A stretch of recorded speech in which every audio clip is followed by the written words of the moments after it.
White House was built between 1792 and 1800. It took 8 years for them to build the house.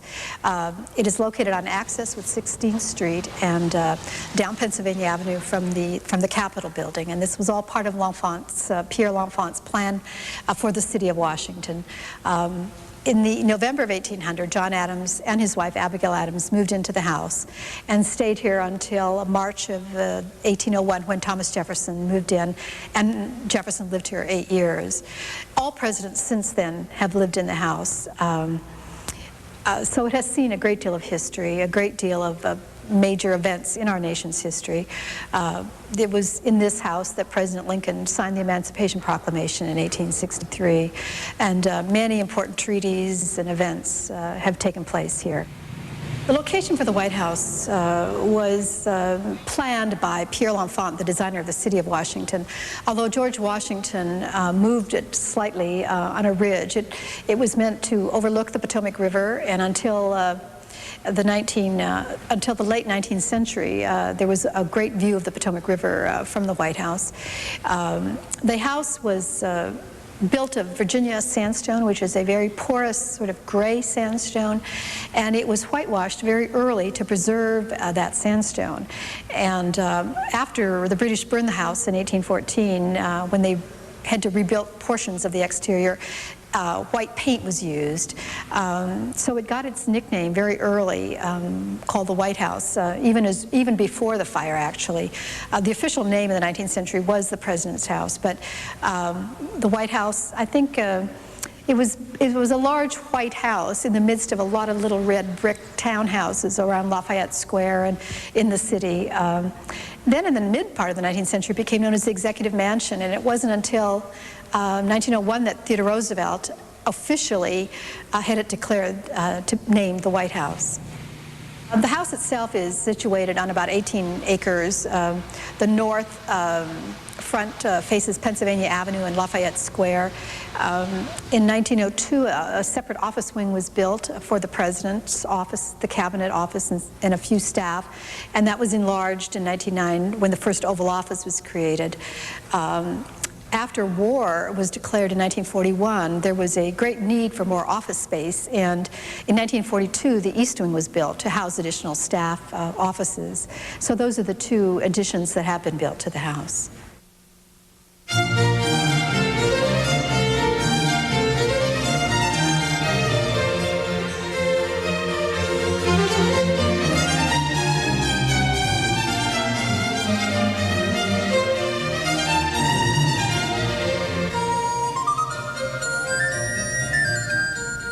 Good evening. 200 years ago this month, our second president, John Adams, became the first occupant of this house, the President's House, which has become known around the world as the White House. Tonight, our 42nd president, Bill Clinton, hosts a dinner to commemorate the 200th anniversary of the White House. He'll be joined by 3 men who preceded him in the Oval Office. You're looking at a live view of the White House from the North Portico entrance. Nearly 200 guests will join Presidents Clinton, Bush, Carter, and Ford, along with Hillary Clinton and former First Ladies tonight, in commemorating the oldest official residence of a head of state anywhere in the world. Thank you so much for being with us. To join us over the next hour or so is Sarah Booth Conroy, who is a Washington Post columnist who writes a lot about history. Her column is called Chronicles, and she has been a resident of this city for just about 4 decades. I bet you can't believe that. Not that time. Seen a lot of history over the years. Well, about the White House itself, what are the things to know about this building?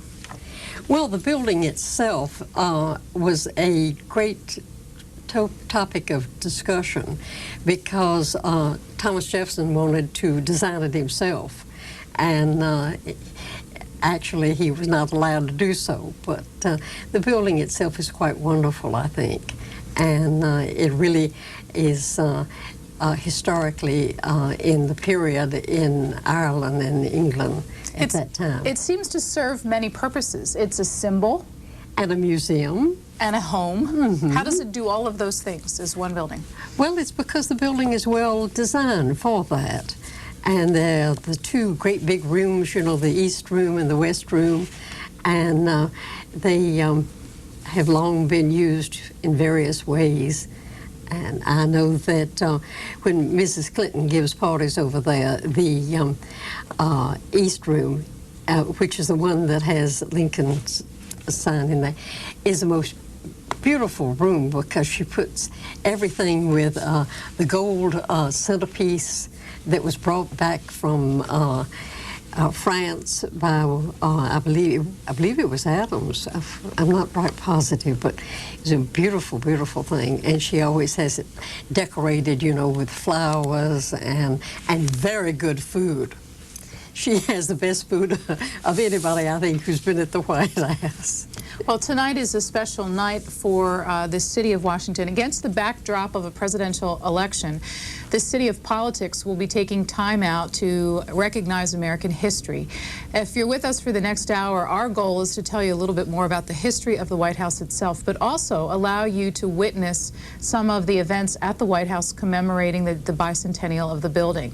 We will show you the arrival of the former presidents, a photo opportunity that happened. We'll give you a little bit of a sense of what the 200 special guests are experiencing there tonight, both their menu and the new china. This is all in the context of the White House Historical Association.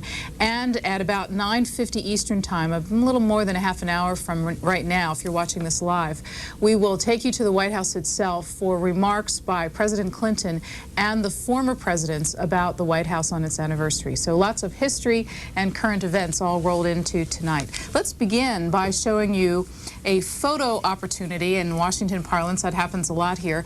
Happened just a little while ago with the president greeting some of the special guests. Let's watch.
Foods that were served over the last 200 years and picked out a couple that are sort of representative of what would have been served in the past.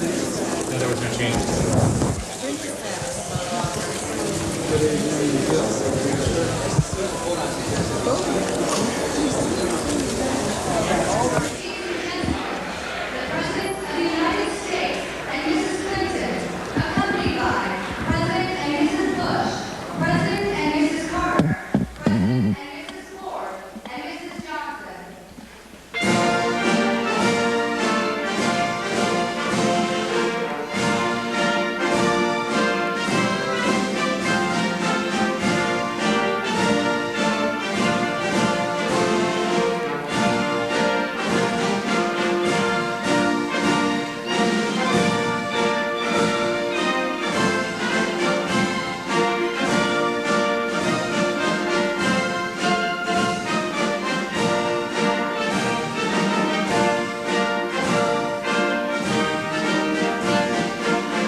And there you watched what's called a photo op, a historic photograph being taken to commemorate the 200th anniversary of the White House.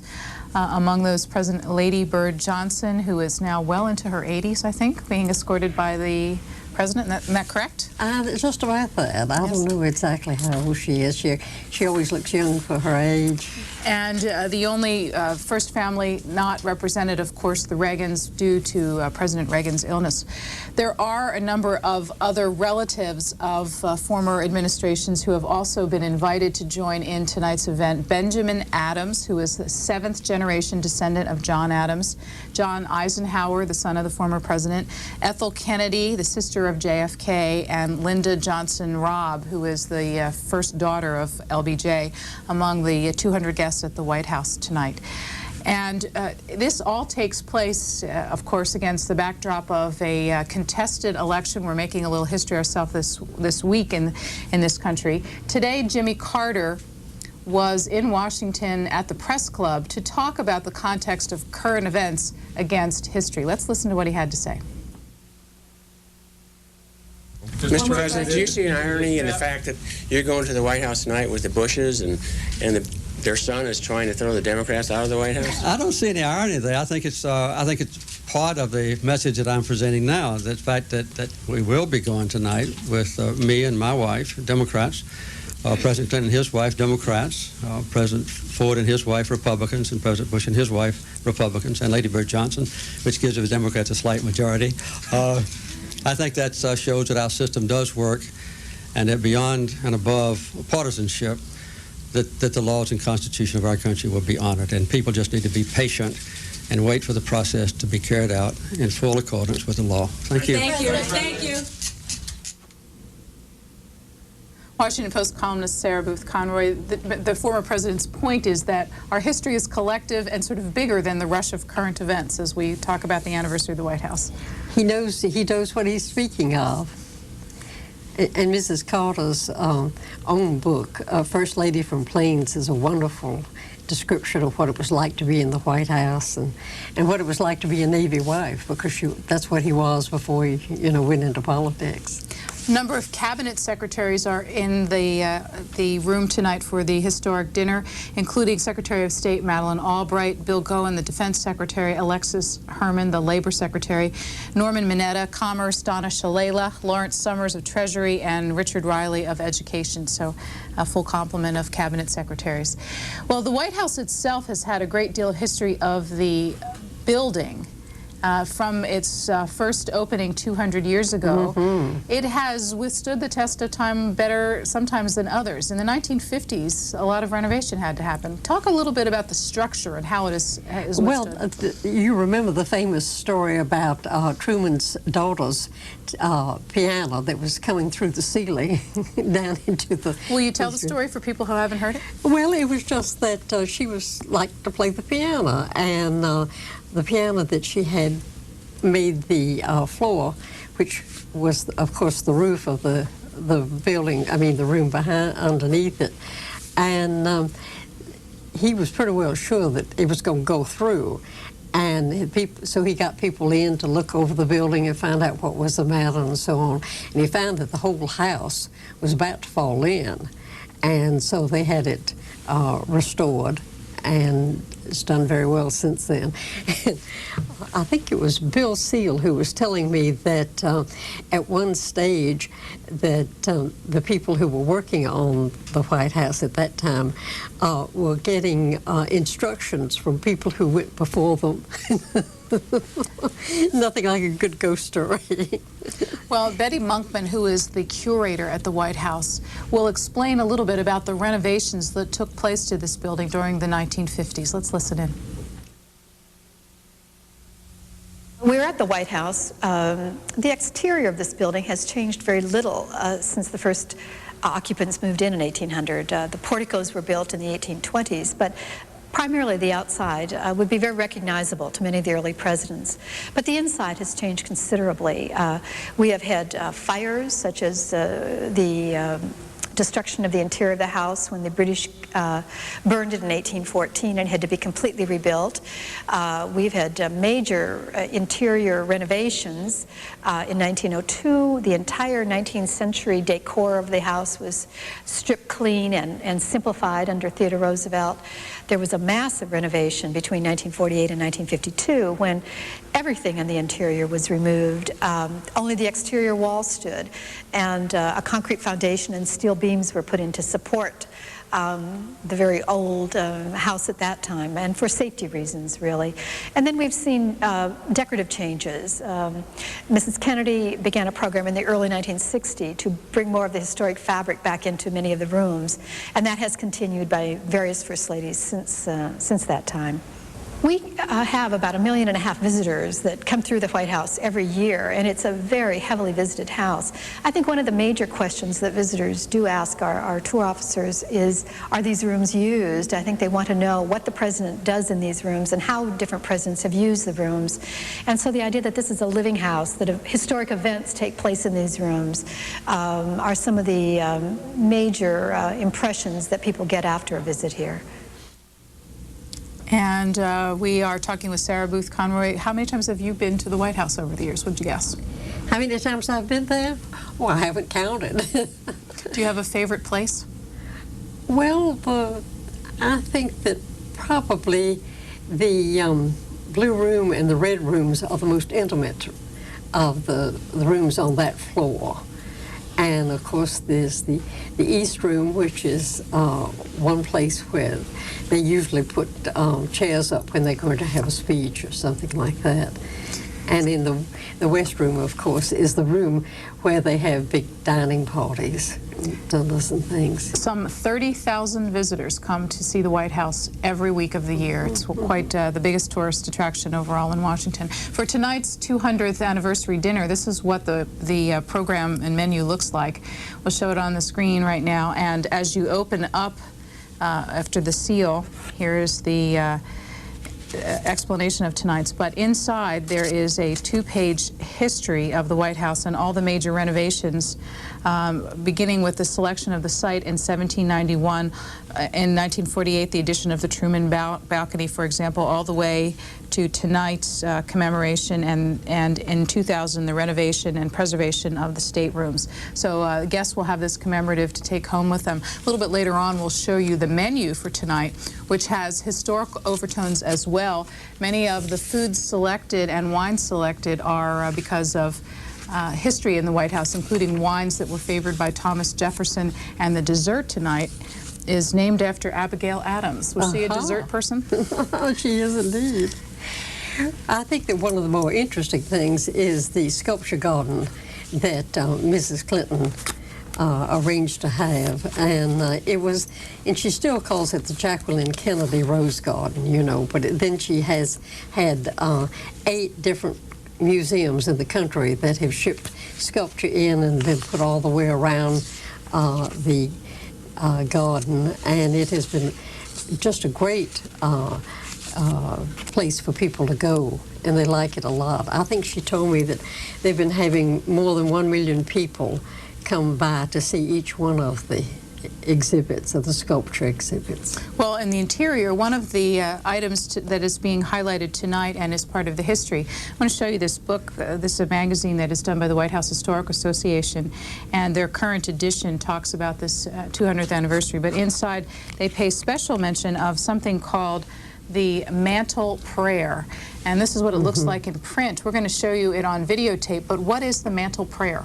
Well, it's the comes from the letter that Adams wrote to Abigail when he first came there, and he said that you know, he hoped that only well, you have to read it exactly because I wouldn't want to miss his.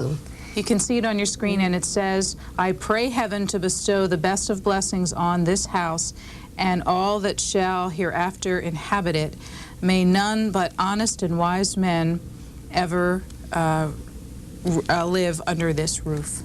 And then it was, you know, many years later, it was engraved in the fireplace, over the fireplace there. One of the contributions that the White House Historic Association is making to tonight's dinner is that they've purchased a new set of china for the White House. And over the years, the president's china has been a very important part of both the social functions and the historic functions.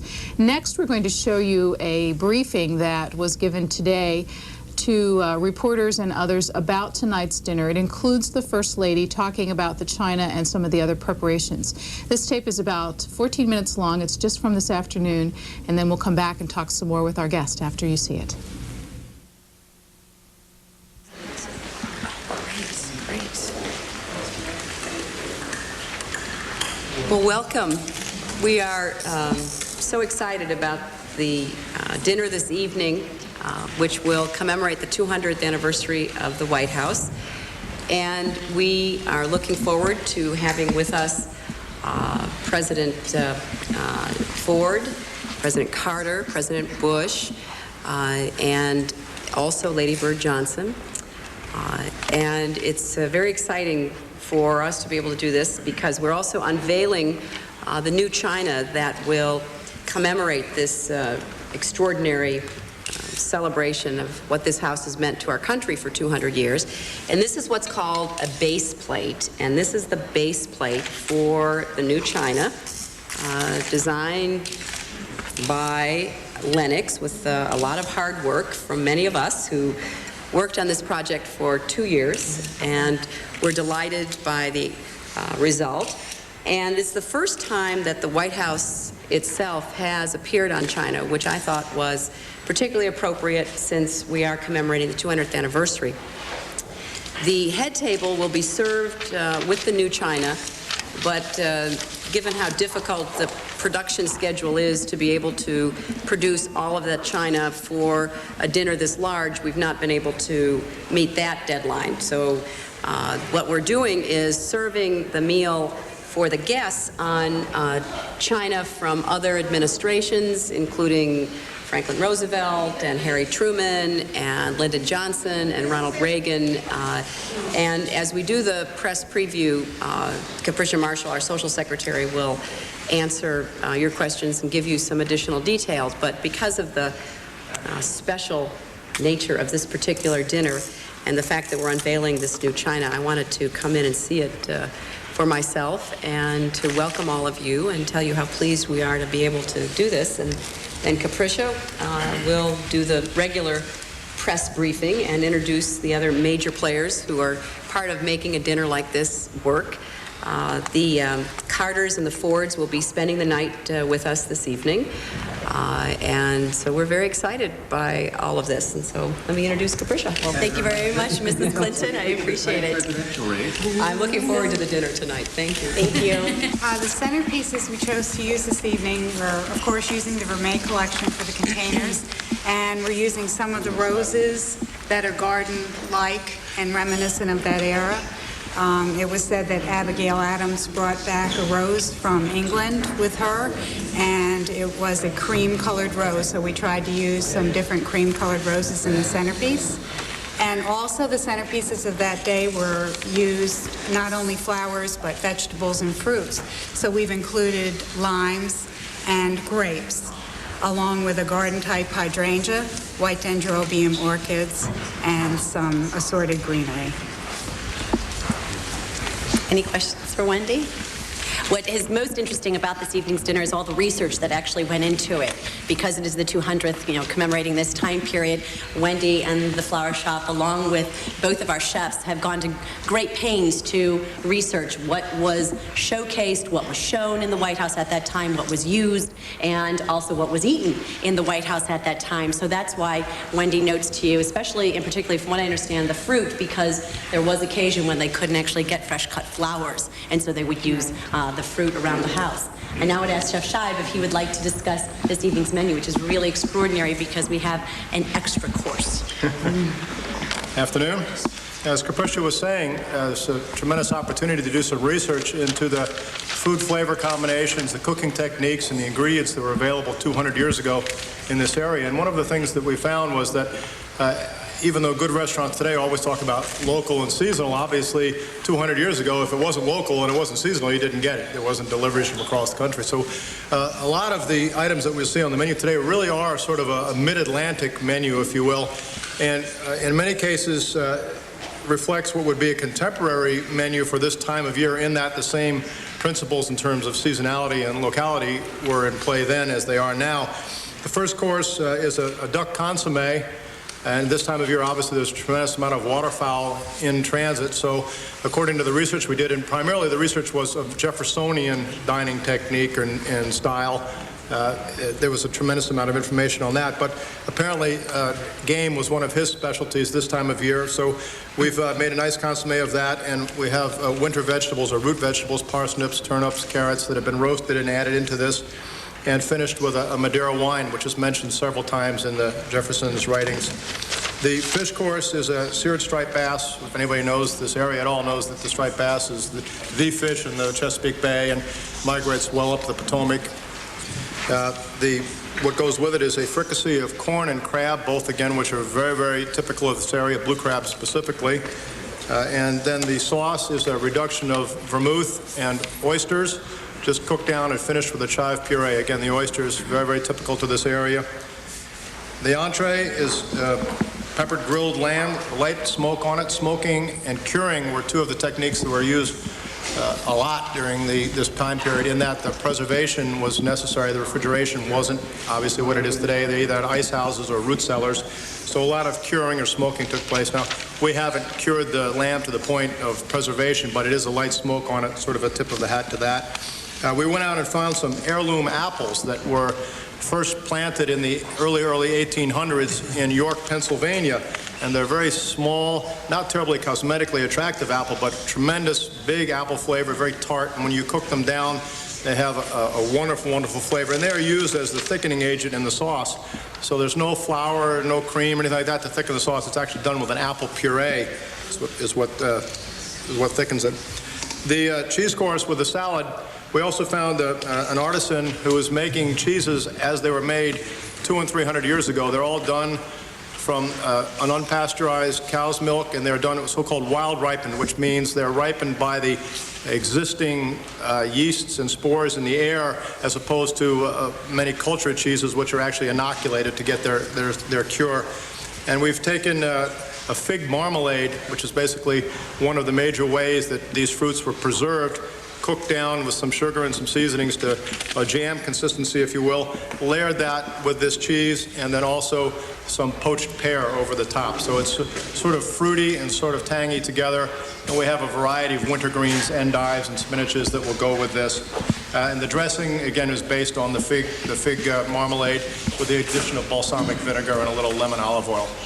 So it was a lot of fun to put this menu together, and for once we actually got to look backwards and see some interesting things rather than always having to try to look ahead to find the next new challenge. Questions? Bramble should have explained it perfectly. Was that dessert that last? No, that's the salad and cheese course. We taste any of this beforehand? Oh yes, don't you know we have tastings on the North Portico?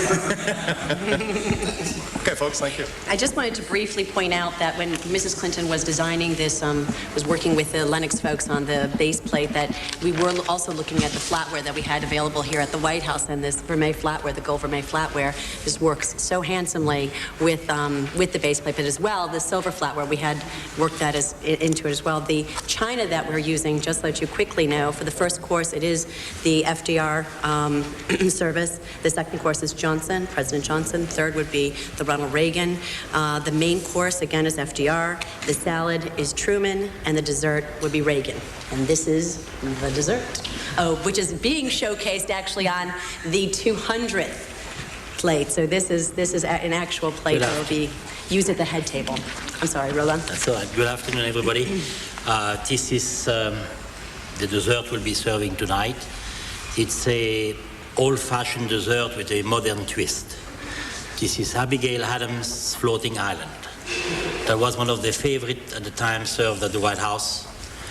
And we have just changed a few things in on there, and we have the inscription of the same inscription which we have on the mantle of the state dining room which is a letter from John Adams. We have one part of the floating island is covered with chocolate. The other one is with caramel and hazelnut. We have two kinds of sauce, vanilla and raspberry sauce, and fresh raspberry.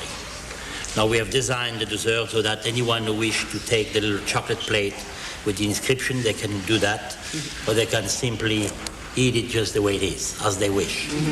Then we have here the cookies. We have some old-fashioned one, lemon bar, that was also very popular at the time, and a raisin biscuit.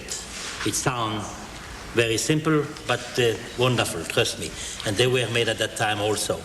And an assortment of chocolate, using the flavor of the time, and some walnut cookies.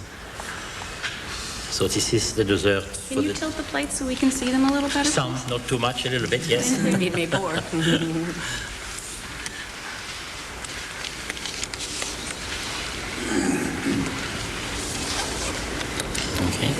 many people are dining tonight altogether? 190, Any question? and then the head table. Thank you. I'm sorry. Thank you very much. Did I frighten you? I'm sorry. And of course, no meal would be completely complete without the wine descriptions. So, Mr. Shanks, if you'd like to describe the wines for this evening. I keep saying this every dinner, but you keep making me follow Roland. That's not fair. I know. Like with Roland and Walter, we did a lot of research back into the 1800s and what a traditional dinner was here at the time. We discovered generally they would serve 6 to 10 different wines. Most of them were fortified because of storage and transportation, so they were ports, sherries, and muscatels. We figured probably moderation was a wise thing. We'll be serving 4 wines this evening, some of them as much as we can replicating the wines of the time. We'll be starting with probably a really excellent Chardonnay out of the Sonoma area. It's a small winery called Kistler, and they're really well known for the quality. It's a nice big voluptuous Chardonnay which should fit the environment this evening. Main course, we're going to do a landmark Pinot Noir. This again comes from California. There's a history of Jefferson's great love of Burgundy, so it ties in very well. And with Walter's main course should be a great match. With the dessert, we're going to go, instead of the usual sparkling, and serve a dessert wine. Sauterne was very, very popular back then. And we're using a very unusual California dessert wine, a Bonnet Dune Van Glass Muscat. And this is Muscat grapes that are left out to ripen a little bit later than normal, so they get a bit more richness taken off the vine, frozen immediately, and then pressed, leaving a rich concentrated syrup coming out, which is then fermented and turned into just a really lovely, especially with Roland's, the delicacy of the floating island should be a good dessert. And out in the foyer with the presentation of the music this evening immediately after, we're going to be serving what would be then called a pink champagne. It's actually a Blanc de Noir from California. And this is from a French company that has an American subsidiary, Chandon, which is owned by Moet Chandon, which is a mark that was served very, very much back in the 1800s. So within sort of a sense of what we can do, we're serving as much as we can a replication of the wines of that time. And if they're not perfect, they'll sure be fun. Thank you very much, Daniel. And for this evening's program, it's actually quite simple. There are several gifts that are being presented on behalf of the White House Historical Association to the White House. This is one of them, the China service, and then there are several others. And then we will hear from the presidents from the head table. They will then adjourn to the foyer where there is a special piece composed for the Marine Band, and the Marine Band will then play that for the former presidents and the First Lady. Marcia, could you give us some idea what the seating arrangement will be with the presidents? Do you know, I'm just working on that now. I'm sorry. I will get that to you immediately. Was the next First family going to be invited to this? No, because we had always assumed, actually tradition has it that the newly elected president does not arrive to the White House until January 20th. The First Lady will arrive earlier for a briefing from the residing First Lady, Mrs. Clinton. So sometime, I'm assuming, whenever they decide who is the next president, before January 20th, that First Lady will come and have a visit with Mrs. Clinton. People have been sort of joking around about the potential awkwardness of these presidents and former presidents meeting, considering the current situation. Can you speak to the social etiquette of whether or not it would be appropriate for any of them to discuss the current political situation? I'm not sure what they'll discuss, and I'm sure that they will be completely appropriate. But I know that when I've seen the former presidents get together, it's a wonderful occasion and quite historic, and I'm actually looking forward to their congeniality. It's quite exciting. The room will definitely be abuzz. Any other questions on the dinner? Thank you all so very much, and we'll see you this evening.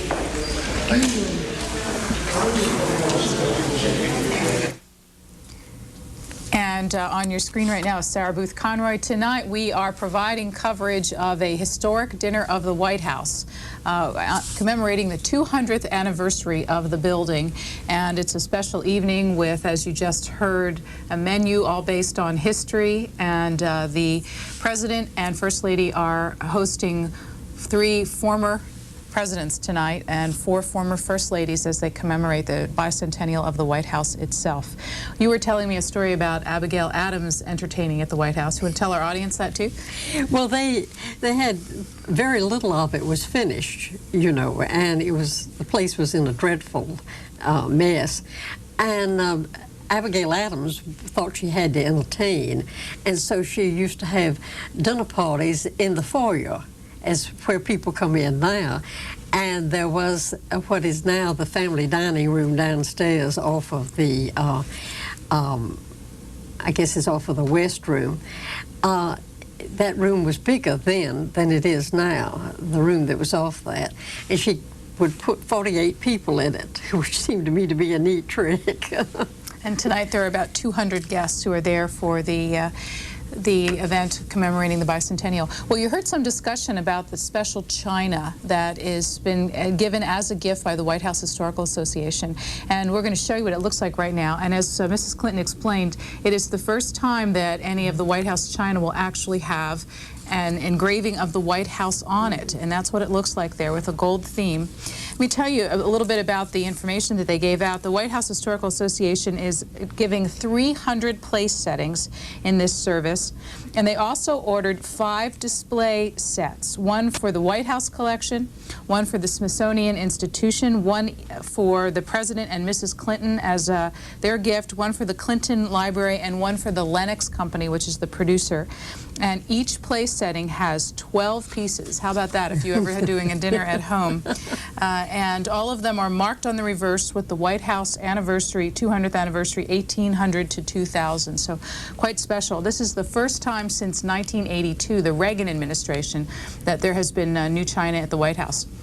As a matter of fact, let's go back to Betty Monkman again, the curator of the White House, who will show you the china display at the White House itself and some of the history of the dinnerware used by presidents. We are in the China room where we have examples of the table services used by most of the presidents and their wives, but not every president or their wife have ordered a state service for the White House. So we do have examples of some of the personal services just to show the taste of those particular presidents. George Washington, of course, never lived here in the White House, but we do have some wonderful examples of pieces he used as president, both when he lived in New York City and in Philadelphia. There are some Chinese export porcelain, pieces that were given to Martha Washington as gifts, also made in China. Wonderful examples of French porcelain made by Sèvres that he indeed himself purchased, and of which many examples are still at Mount Vernon. John Adams did not purchase an official service, but we do have some pieces of mid-18th century French porcelain as well, again, made by the Sèvres factory from France, that are particularly beautiful pieces from that period. And then the first service that was actually ordered for the White House was ordered by James Monroe after the house was destroyed by the British in 1814. And this service, again, was made in France. Most of the 19th century services came from France. And this one is particularly beautiful. It has a border showing sort of vignettes of American agriculture or technology, music. But in the center of the dessert service is the eagle that is used so often on many of the state services. How does the china reflect the time and their presidencies? I think it really shows the evolving tastes, the very interest in French, the more simple designs that were used in the late 18th and early 19th centuries, the great interest in importing porcelains from China. It was a very wonderful thing for people to be able to buy Chinese export porcelain. But then it shows the change in taste from the more simple early 19th century taste to the more elaborate 19th century, and then as we get into the 20th century, much more simple classical designs again. In the 19th century, state dinners were much smaller affairs than they are today. Normally, only 30 to 40 people primarily would come to state dinners. They weren't for heads of state because very few heads of state traveled to America until well into the 20th century. But the state dinners were for congressmen, guests of the family, justices of the court, cabinet members, the foreign ministers that would be in Washington as well. Presidents would often dine at 4 o'clock in the afternoon, perhaps till 7 o'clock in the state dining room, although Jefferson dined in what the room that today we know is the green room, but generally the dinners were in the state dining room. As the 19th century wore on, the dinners got a little bit larger, and sometimes they were even in the cross hall outside the state dining room. But the state dining room was smaller then too. It was about a third less smaller. We often had elaborate courses of dinners. That's the reason the dinners would go on quite long. There were often two different services, one for the dinner part of the service and then another service made for the dessert part of the service. The porcelain services I mentioned were always made in France, but the glassware was always made in America. It was a big industry in America in the early 19th century, and the Lincoln glassware is some of the most beautiful glassware. It was first made in Brooklyn by the Dorflinger Company. That factory later moved to Pennsylvania. It's some of the finest glassware that we have in the White House, and some of the oldest, actually, from the Lincoln administration. And it's very highly prized by collectors today. For any administration, Betty Monkman, that wants to develop its own china, how does the process work? Designing the china reflects a lot of things. I think it reflects the technology that's apparent in various periods of time, but also the interests of particularly now First Ladies, colors that they might like to have. They look at the earlier services, seeing which ones appeal to them. The company will normally do some prototypes, some samples that they can look at, and then discussions are held as to what to include, what not to include on the pieces. Looking at some of the historic china at the White House on this 200th anniversary of the building. And our guest, Sarah Booth Conroy, a Washington Post columnist. Do you know any stories, historical stories about China? China is really not my favorite discussion there. But what I really do think is important is the fact that up until Mrs. Clinton came into the White House, they had a rule that they would not have any paintings or sculpture or anything like that that was made by a living American artist. Only people who were dead would they allow their work to come in. And Mrs. Clinton started this wonderful sculpture garden, which is right outside of the house, and it surrounds the Mrs. Kennedy's rose garden. And she has really had 9 different shows by museums all over the country have shipped them the sculpture in, and they put them around there, and they've had more than 2 and 3 million people come by and see those. And they're perfectly wonderful things to see. I particularly like the ones that were made by the Indians. That was really good. The First Lady also is the author of this book, which has just coming out into the marketplace. It is called An Invitation to the White House at Home with History, with Hillary Rodham Clinton as the author, and it is being published by Simon & Schuster with a November publication date. And if you would like to be part of the history of the White House, this is going to be available at bookstores all around the country. Another way that you can be involved and learn more about the history of the White House is on the internet. The White House Historical Association has a website, and you can see it right there on your screen. I'm going to ask Maura Pierce if you can print the web address out for me so we can direct people to it. It's too small for me to read on my monitor there. But they have a virtual tour of the White House, and you can actually move room through room if you click on it and get a tour as if you were at the White House itself. And what it does is take you into into the family quarters as well, so you get to see things that people can never see when they're on an official tour, the kind of tour that you come to Washington. So that is whitehousehistory.org if you'd like to find it on the internet. Have you been in any of the private rooms of the White House over the years? Have you seen any other than the official rooms? Yes, there was one room that I was particularly amused by, and I've been trying to think which president it was, but it was, I believe that it was Nixon, but I may be wrong. And he used to go up there and hide and sit in a chair, and he'd go to sleep, and he'd have his cigar there, and he burned up the carpet. Does each first family add a little bit to the house itself? Oh, I think they do, and I think they use it in different ways. I remember that Mrs. Carter was upset because she never got to do the right curtains and the great window that is on the west side of the the west side of the family floor.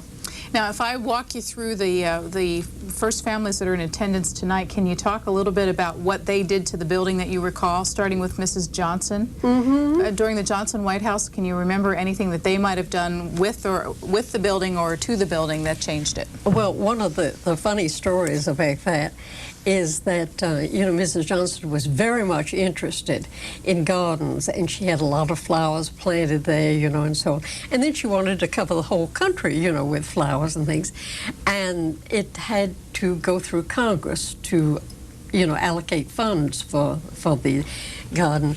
And the president went down to Congress and said, "You've got to get that passed," said, "because otherwise I can't live with my wife."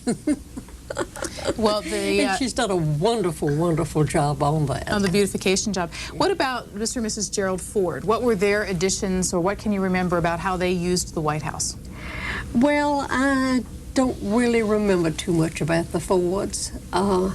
They were not very exciting people, and I just don't. It may have been, no. Well, I was thinking what while I was out of the country, but... Then we'll move on to the Carters, because Jimmy Carter and Rosalind Carter were known for austerity, and it was a time when there was a big energy crisis going on in the country, and he was a person who carried his own suitcases and the like. What was the White House like during the Carter years? Well, it was very well done. Mrs. Carter really did know how to...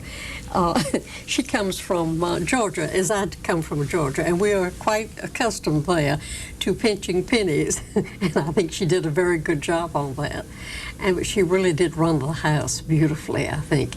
I remember that I went down to Plains to interview her when her book came out, First Lady from Plains, and we were sitting in their house that they've had a long time, and in came in the president, and he'd been out cutting grass on the land that they had just bought. But he was like that, they were very down-to-earth people, literally so. And they were very nice people. The president and President Clinton, that is, and the former presidents will all be making remarks. We'll bring that to you live, and we're expecting, it was scheduled for right about now, 10 minutes of 10, but as these things often happen, it's running just a little bit late, so we'll keep our eye on that and take you to the White House live when that gets underway. Tonight's guest list has, we mentioned before, cabinet secretaries, but also a number of historians and some folks from the media and entertainment world. We're going to show you what the arrival looked like earlier this evening of some of the folks who are in attendance tonight coming in for tonight's official dinner. It's a black tie event. Mm-hmm. And if you recognize any of these folks coming through, as you can see them, we'll talk more generally about it. Among those in the entertainment world, Elizabeth Taylor was invited tonight and is in attendance. Jamie Wyeth, the artist. Kay Graham of the Washington Post. Norman Lear is attending tonight. Billy Taylor, the jazz great. Helen Thomas, a former longtime UPI reporter. Roger Mudd from Television World. Gerald Levin, the head of Time Warner. Maya Lin, the artist who designed the Vietnam Veterans Memorial. And Jesse Norman, the opera singer. That is Donna Shalala, of course, making her way into the White House for the bicentennial dinner. We'll watch just a little bit. I think that's all people are talking about. Yeah. So who is going to be our next president? Al Gore.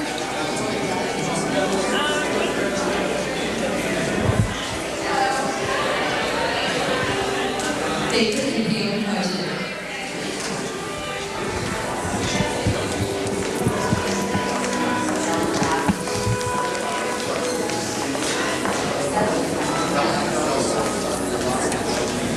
Ellen Thomas Kinshasa.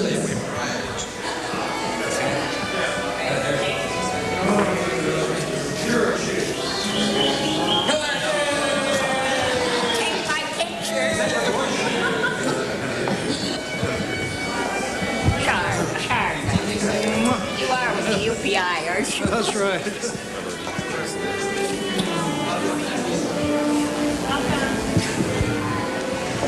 It's just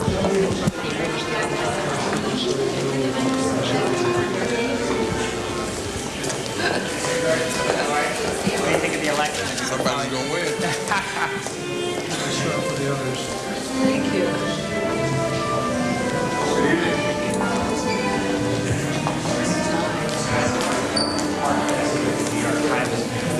Are you watching the election results? What do you think of that?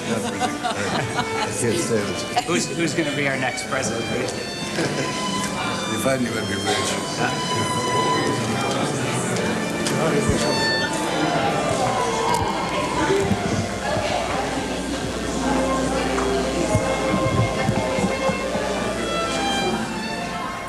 And you saw some of the famous faces among those arriving for the bicentennial dinner, including John Eisenhower, son of the former president, who looks just like his father. There is the Defense Secretary Bill Cohen, along with his spouse Janet Cohen, arriving for the bicentennial dinner. The historians invited tonight are those of you who love history will recognize these names: Carl Sferrazza Anthony, Michael Beschloss, Taylor Branch, Arthur Schlesinger, Bill Seal, who has been very helpful to us over the years on the history of the White House, and also Hugh Sidey, the Time magazine columnist and presidential historian. We're going to show you next the toast to the White House made by the president just a little while ago.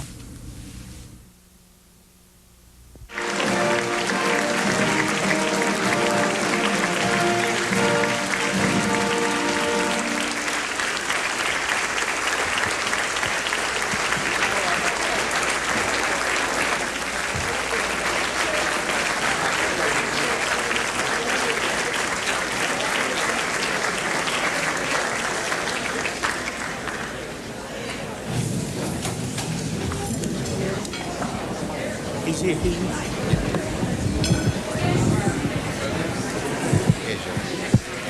Right here, sir. Yes.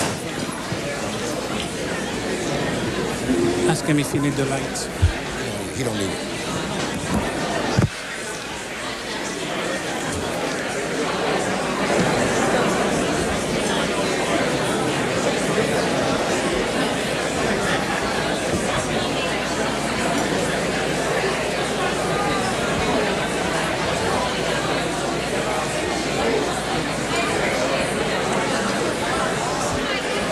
Yeah, there's a lady who's going to talk. After she talks, we have to turn the Miss Hancock said.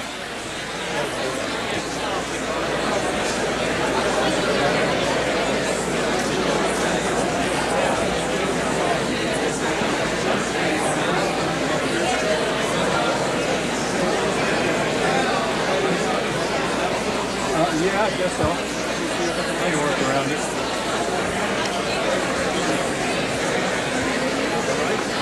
Paper Street. You know what, all right, so on.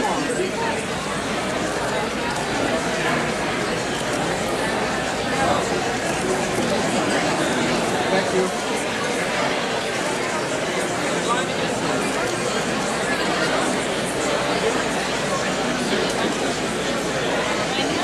Come over this way, just right here. That'd be great.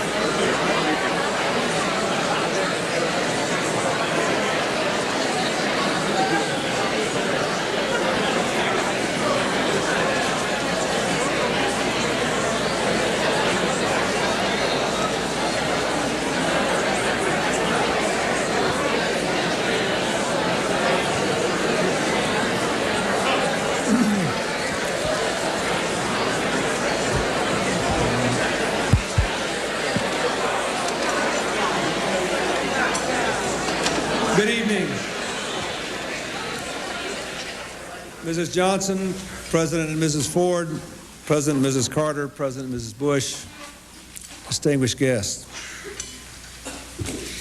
It has been said that an invitation to the White House to dinner is one of the highest compliments a president can bestow on anyone.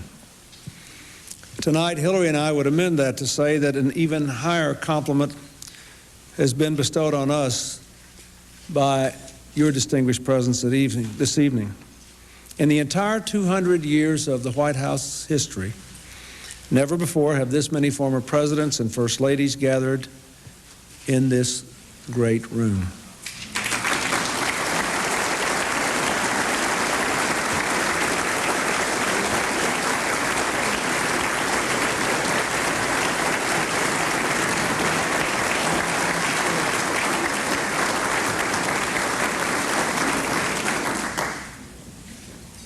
Hillary and I are grateful beyond words to have served as temporary stewards of the People's House these last 8 years, an honor exceeded only by the privilege of service that comes with the key to the front door.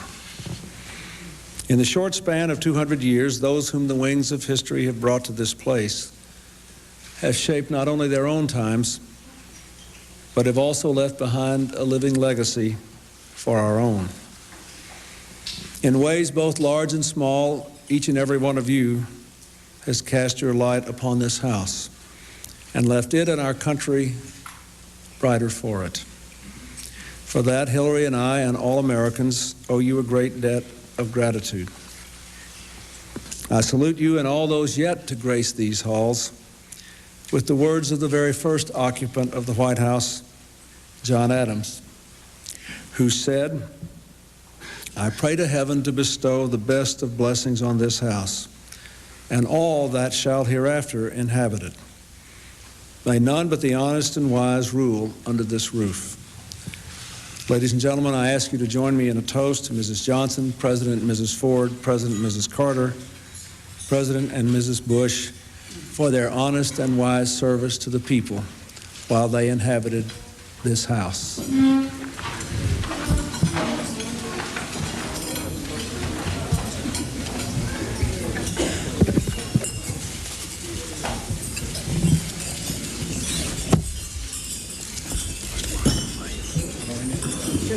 Nobody else? You're here.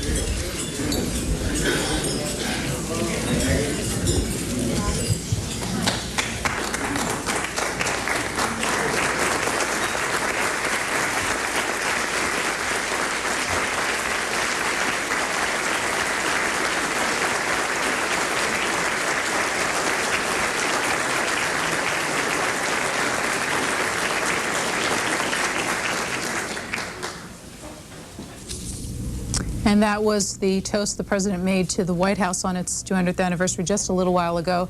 The guests are still finishing their dinners and will be repairing from the East Room fairly soon for brief speeches by the President and former presidents about the history of the White House. And later on, they will be entertained by the Marine Band, which has been performing at the White House for much of the building's 200-year history.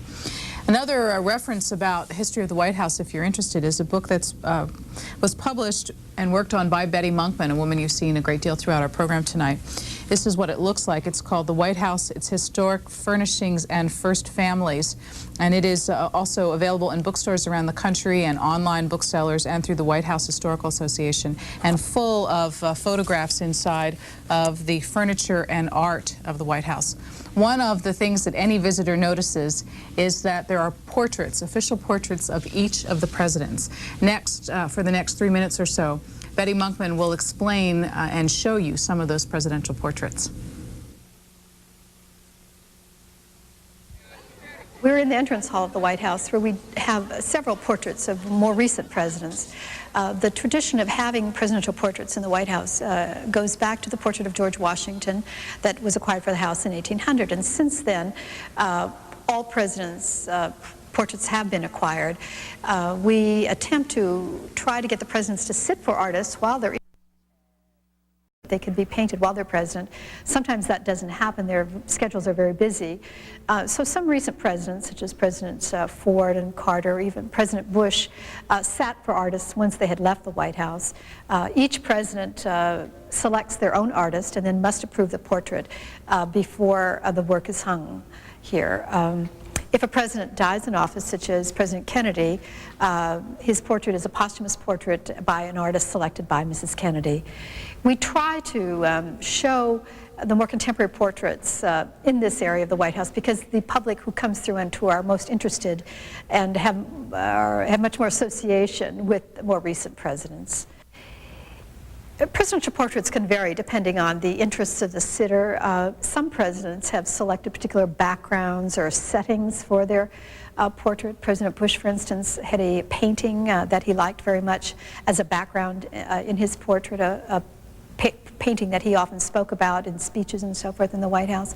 Others are painted in much more traditional poses at desks. Sometimes artists suggest perhaps the White House be a background or some aspect of the president's career, like President Johnson is seen with the dome of the United States Capitol in the background since he spent so much time at the Capitol. President Kennedy, the artist, often mentioned when after he painted that portrait, that he portrayed him as a thinking president with his head sort of bowed, his arms crossed. There has been some discussion about that portrait. Many people think, couldn't he capture his face? But the artist did give an interview saying that he really portrayed him as a thinking president. President Carter sat for the artist in Warm Springs, Georgia, and the artist told wonderful stories about how they traded stories about fishing. They had a great deal in common when they were doing that portrait. So sometimes the artists established wonderful relationships with the presidents. President Ford sat for an artist who painted many, many replicas or other versions of his portrait. I think there are up to 9 different paintings of President Ford done by this same artist who did his official portrait. What else is on this floor? We have the busts of Lincoln and Washington, the Lafayette bust, you've got the seal of the president. In this area, the entrance hall and the cross hall, we do have other objects relating to the presidents or national heroes. And the presidential seal, of course, is very prominent over the door to the Blue Room. This was placed over the door at the suggestion of President Truman, who did not like to have people walking on the Great Seal or the presidential seal when it was placed in the center of the floor in this entrance hall. We also have gilded furniture that is very reminiscent of furniture that President Monroe had bought for his own personal use.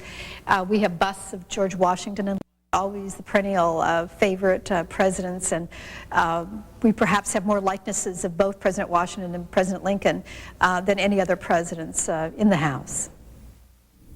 And there, through Betty Monkman, the curator, you get a real sense of the White House as a museum. Absolutely, absolutely. It has many functions. It's somebody's house, it's their private house, it is a museum, and it is a historic place. That every part of it has some history to it. And what period of architecture is the building itself? It follows the period of when about 200 years ago. And at that time, most of the people liked architecture from Ireland and England and so on. Thomas Jefferson wanted very much to design the house himself, and he did not get to do it, which he was always very disappointed about. Are you one of those who, when the Truman balcony was added, for example, thought it was a nice addition? There was a big controversy at the time. I thought it was a nice addition, as a matter of fact. And I know that the Carters liked it a lot. They used to go out there, and they used to have a breakfast room upstairs there too. And when she had the children there, they would cook there and you know, have a real family sort of place. During the Clinton administration, the Pennsylvania Avenue, of course the address is 1600 Pennsylvania Avenue, but Pennsylvania Avenue across the front of the White House was closed to traffic. That's right. Well, as a matter of fact, that was originally part of the whole White House land, clear through the Lafayette Square. And Thomas Jefferson, when he moved in, he decided that there was too much land for just a plain ordinary American president. And so he had it sliced up, and so that there was the Lafayette Square, which was then known as the President's Square. And that was a very interesting thing, that it was originally a graveyard. The guests tonight, after the official dinner, will be allowed to mingle and look at the art of the White House on what's called the State Floor, where the parlors, such as the Red Room, are located. We're going to show you what the Red Room looks like in another bit of the tour of the White House. We are in the Red Room on the State floor of the White House. It's one of the three rooms known by their colors, one of the three sitting rooms on the State floor.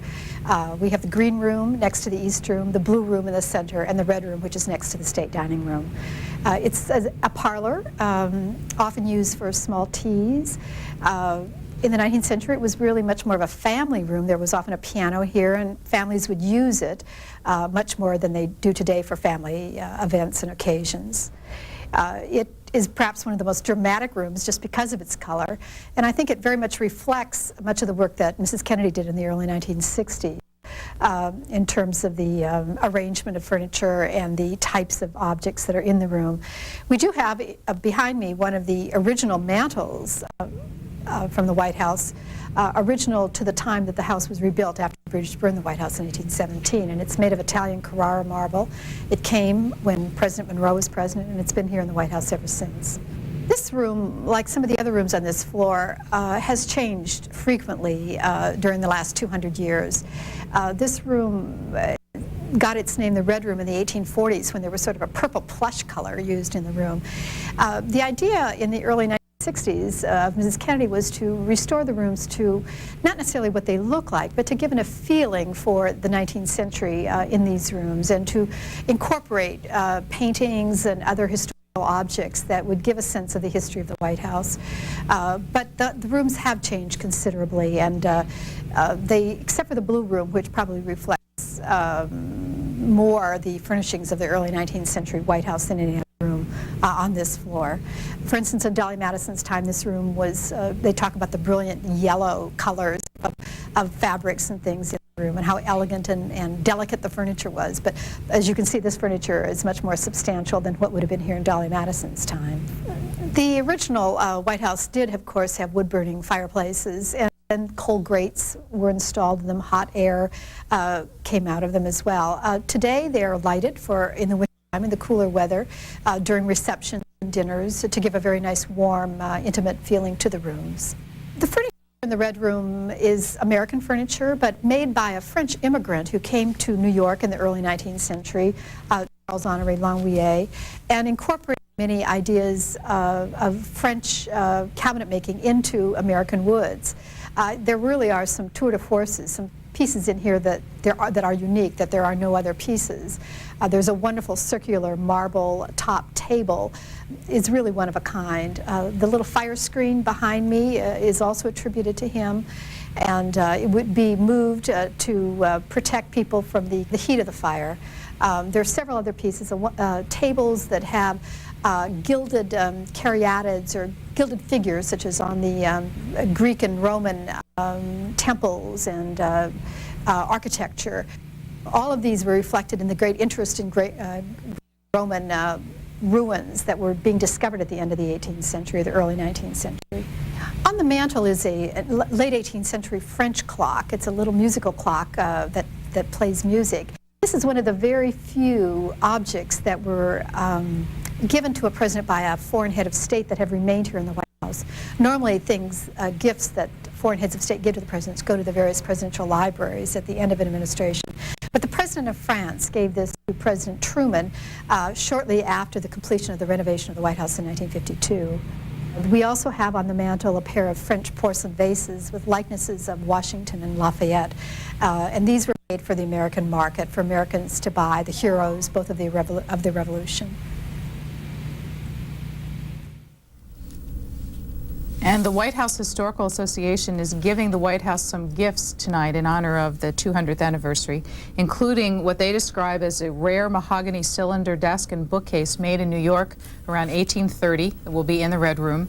Also in the Red Room as a gift of the White House Historical Association, a pair of gilded porcelain vases made in Paris around 1820, featuring hand-painted images of George Washington and John Adams on one side and gilded eagles derived from the Great Seal of the United States on the reverse. They also have a commission of a painting of the White House by Jamie Wyeth. It's called Dawn at the White House 2000, and it has been reproduced as a special print for tonight's occasion, and all of the guests will have a copy of that. Later on, when the Marine Band plays, there has been a piece of music composed especially for tonight. It's called The President's House, a bicentennial tribute, and the Marine Band has been performing in the White House since 1801. Well, the Clintons lived there for 8 years, and you mentioned that, in fact, Mrs. Clinton made some changes to the Red Room? Not the Red Room, the Blue Room. Sorry. She selected the new blue color that they are now using in the room, and it's very nice. I think she did a good job on selecting it. There's always been a controversy as to exactly what color blue should go in there, what color red should go in there. Your upcoming column is going to be on Abigail Adams in the Washington Post. What are you going to write about her? Well, I'm telling that she was not very happy at being the First Lady at that time. And she was sort of like Mrs. Roosevelt. I mean, not Mrs. Roosevelt, listen at me. Like Mrs. Washington, who, when she went to the New York to join her husband after he had just been, you want to do? I think we might have to interrupt you because it looks like Mrs. Clinton is at the podium. Let's listen in. This is a live picture from the White House now. Oh, good.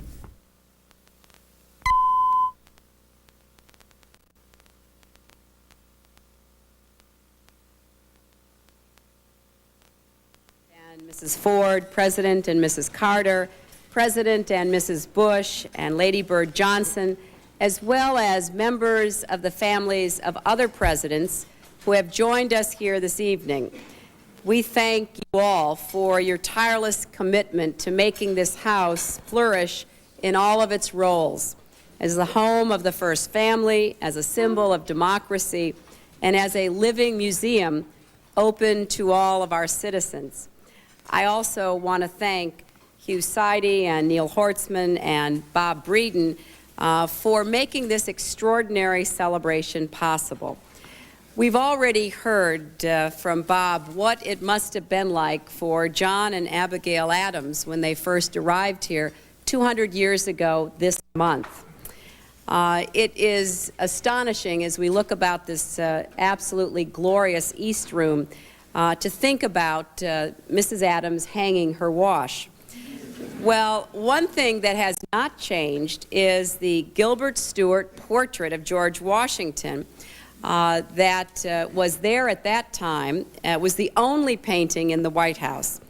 And as some of you know, it really inspires my favorite story about the history of the house, because one of my predecessors during the War of 1812, Dolly Madison, actually saved this extraordinary painting when she received word from her husband that the British were on their way to Washington and he ordered her to flee. Like any sensible woman, she took that into account but decided instead to stay until she had saved many of the most valuable items of what was then a very limited White House collection. It wasn't the account books or her personal possessions, but rather some of the items that represented the founding of our republic. She wrote to her sister. I mean, she was the most remarkable woman. Here, the British are marching on Washington. Her husband has ordered her to leave, and everyone is scurrying around. She takes time to write a letter to her sister, which says, "Our kind friend has come to hasten our departure and is in a very bad humor with me because I insist on waiting until the large picture of General Washington is secured, and it requires to be unscrewed from the wall. This process was found too perilous. I have ordered the frame to be broken and the canvas taken out. It is done, and now, dear sister, I must leave this house.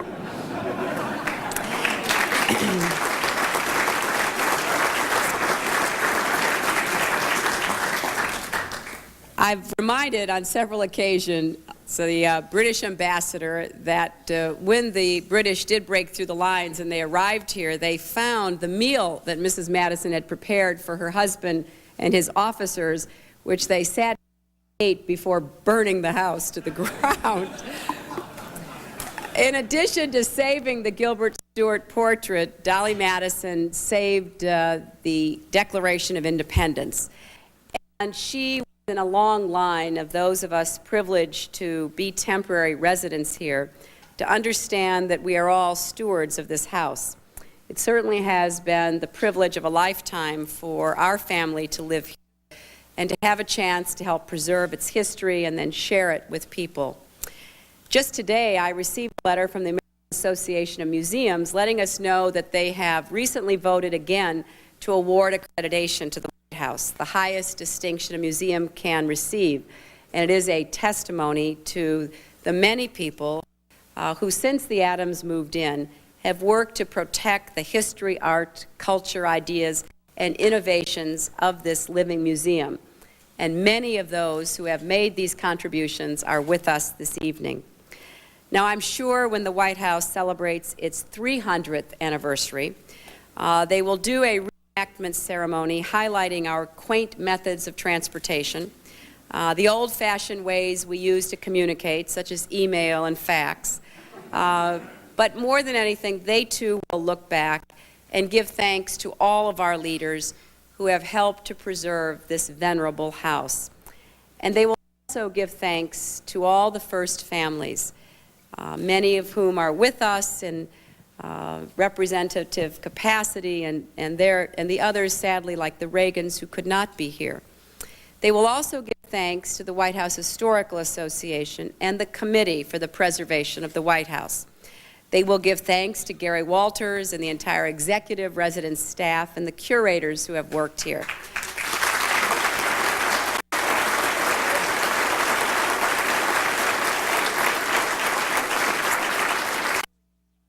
They will give thanks to the many artists who have entertained us, inspired us, and reminded us of who we are as a nation and who we want to become. And they will give thanks to many of you in this room who have given very special gifts to the White House collection that will be part of its history. And to the historians who have made sure that Americans learn the history of this house and pass it on to their children. It is now my great honor to introduce someone who has taught us about the American presidency for almost half a century. He covered 9 presidents and traveled the world, shedding light on the great events of our time. Today, as the president of the White House Historical Association, Hugh Sidey continues to teach all of our citizens, old and young alike, about the White House, its culture, its history, and its meaning to our democracy. It is my honor to introduce Hugh Sidey.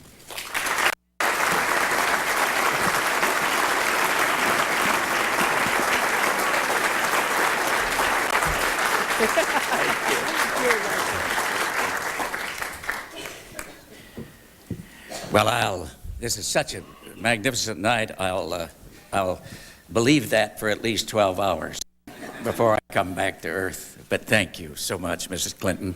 And I'm going to stand history on its head tonight, and I'm going to suggest that there's more talent gathered under this roof than when Thomas Jefferson did dine here alone.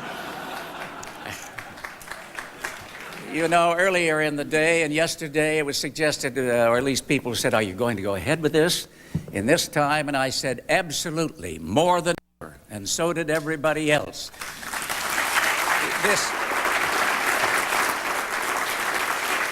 This is a 200th anniversary of a building, but all of us know tonight that it's more than that. The White House is a meeting, it's spirit.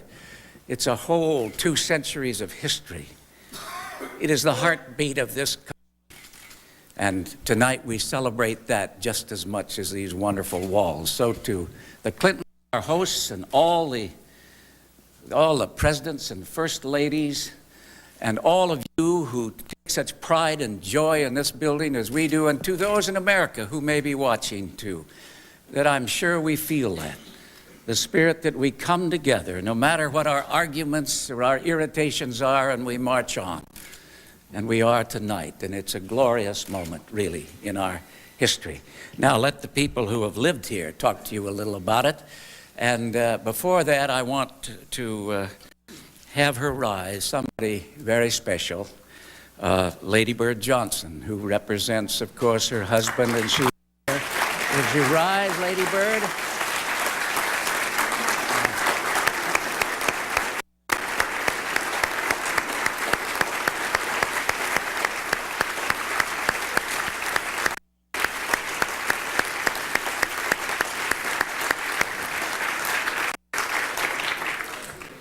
And there is a living president who, of course, could not be here, Ronald Reagan. And perhaps his wife is watching, and they will get a little touch of this. So I would like just a little tribute, one more from the East Room to the Gipper.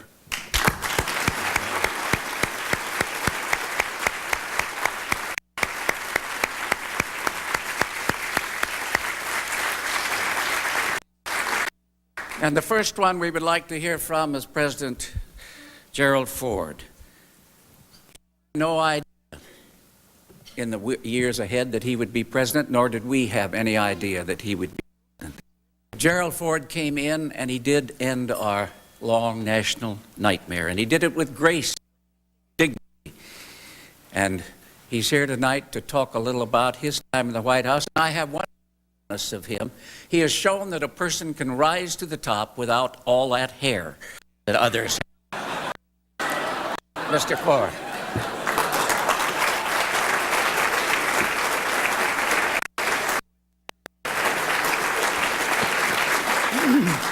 Thank you, Hugh.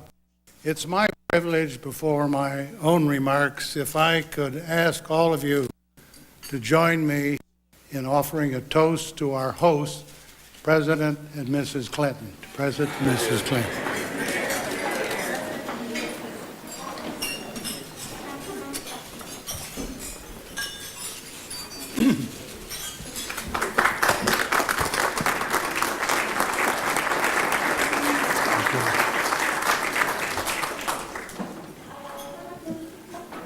President and Mrs. Clinton, Lady Bird, the Carters, the Bushes, all of our distinguished guests here, it's a very high honor and a great privilege for Betty and myself to be here on this historic occasion.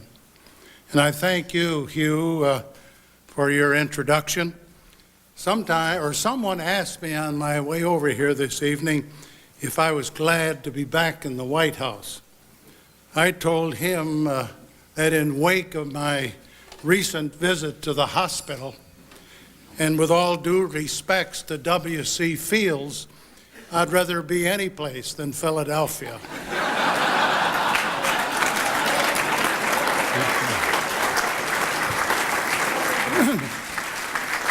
Betty and I want to thank the President, Mrs. Clinton, along with the White House Historical Association, for welcoming back some former tenants of America's most distinguished public housing. As you know, Mr. President, ours is an exclusive trade union, yet we look forward to welcoming you among us come January 20th.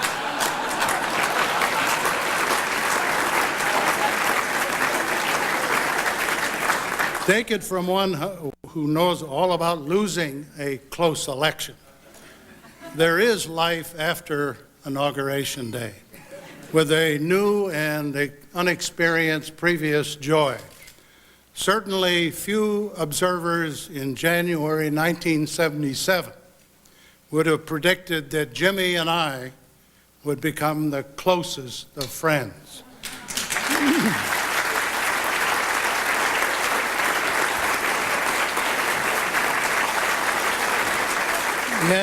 Yes, we have bonded with our years in this office and actually in this house, Jimmy.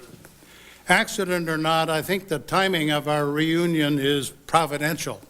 Once again, the world's oldest republic has demonstrated the youthful vitality of its institutions and the ability and the necessity, I say, to come together after a hard-fought campaign. The clash of partisan political ideas do remain just that, to be quickly followed by a peaceful transfer of authority. We will and we must in 2001.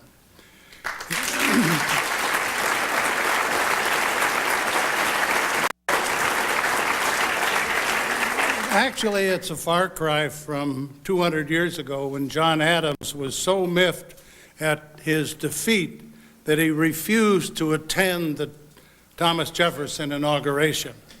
As it happens, this week's celebration coincides with the anniversary of Abigail Adams' arrival in the nation's new capital. History records that Abigail was a much, much better politician than her husband, John. Back then, first ladies weren't supposed to involve themselves in anything so demeaning as the political arena. Critics in the press took to labeling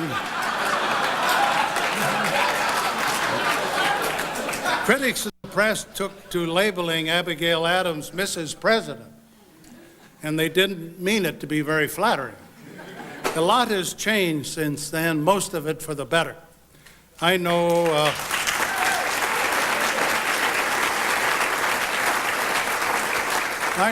whereof I speak because when I went during the campaign of 1976, I often ran into people wearing those buttons, Betty's husband, president. Betty, of course, occupied a very unique place in the White House fraternity. We're the only residents of 1600 Pennsylvania Avenue who never wanted to live here. Of course, once we arrived, it didn't take us long to change our mind. As Jimmy and Rosalind know, by the autumn of 1976, we were as reluctant to leave as we had been to come in the first place.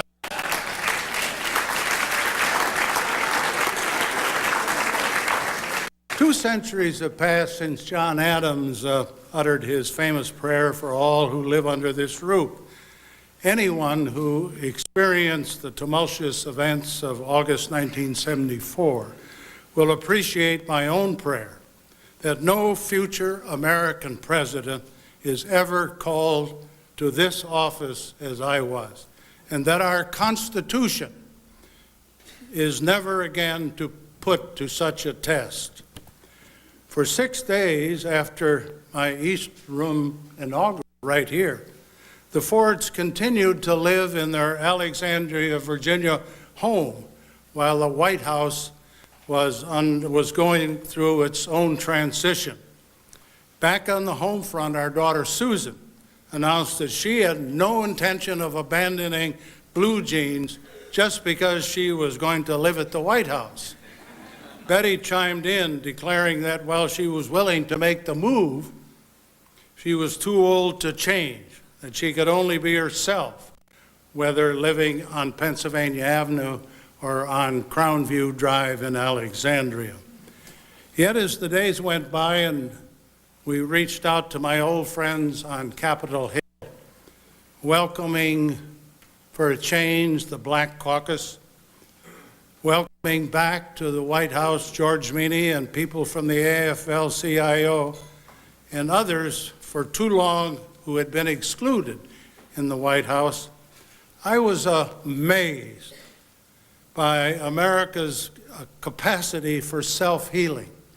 And not a day passed that I was not impressed by the devotion and professionalism of the White House staff.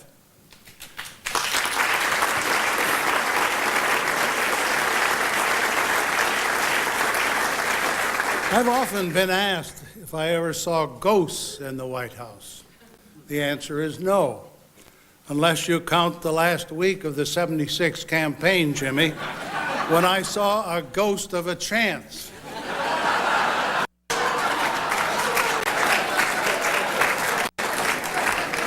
Nevertheless, I was constantly humbled by the inescapable presence of my predecessors, Jackson, Lincoln, the two Roosevelts, Truman, and Eisenhower, and so many others who live in our imagination and our idealism.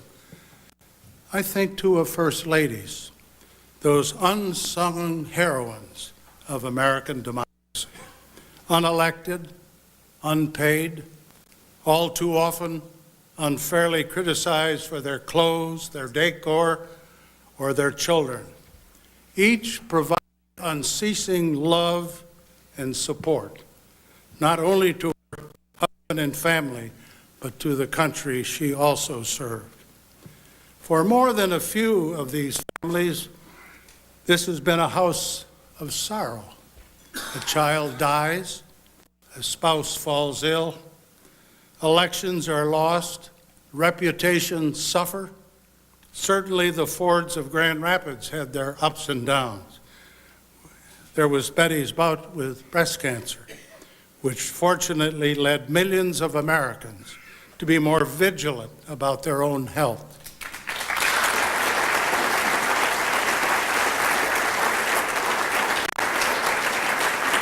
There was the aftermath of Watergate, the cruel days of April 1975, when Americans left Indochina, and we worked frantically to rescue literally thousands upon thousands of Vietnamese allies. But there was also the American bicentennial, when this very room witnessed glittering events at which the rest of the world acknowledged the abiding strength of our freedoms in the United States of America. On the stage of American history, the White House has played many, many roles. It is, among other things, an office building, a museum, a television studio, a cultural showcase, a think tank, a war room, and from time to time, unofficially, a campaign headquarters. It is universally recognized as the symbol of democracy. Most of all, however, it is a home. Betty and I will never forget the evening in July of 1976, when the elevator carrying Queen Elizabeth, Prince Philip, and their host to the private quarters opened up on the second floor and revealed one of our sons decidedly underdressed, bare chest, and hunting for his shirt studs for a white tie state dinner. "Don't worry," Her Majesty said, "we have one just like it."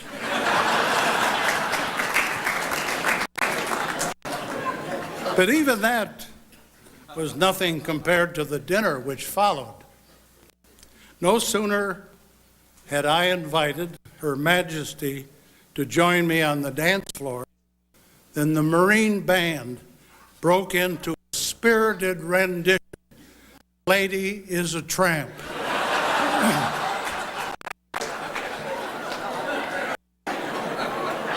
Only narrowly did we avert a national incident, not to mention a court-martial too. 8 years ago, President Coolidge stood outside the White House as a friend mischievously asked him, "I wonder who lives there?" "No one," said Coolidge. "They just come and go." Tonight, I would like to pay a special tribute to the people who don't come and go, to the curators who care for a nation's priceless heritage, to the doormen and butlers and cooks, the housemaids and ushers and gardeners, to everyone who aids, comforts, and inspires a president and his loved ones. So So with your permission, Mr. President, I would like to propose a toast from our families to the White House family and for all they do to make this old house a home. God bless them, and here's the toast. To the White House family. Hi, Vernon. Nice to see you. Hi, Lee. How are you? Nice to see you.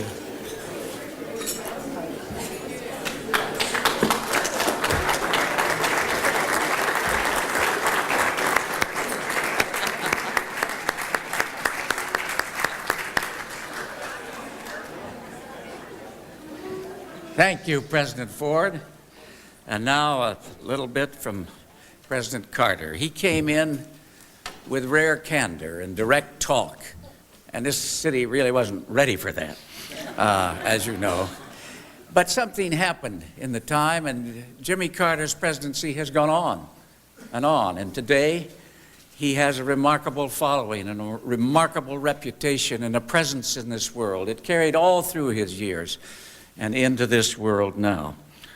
I'll well remember, all of us, I think, in this room have memories of the White House at times. I can recall so much coming back from Dallas and standing under those elms as they brought the shattered body of John Kennedy back. But then there was a great moment, too, and that's when President Carter came down from Camp David with the Camp David Accords, one more tortuous step for peace. And we gathered on the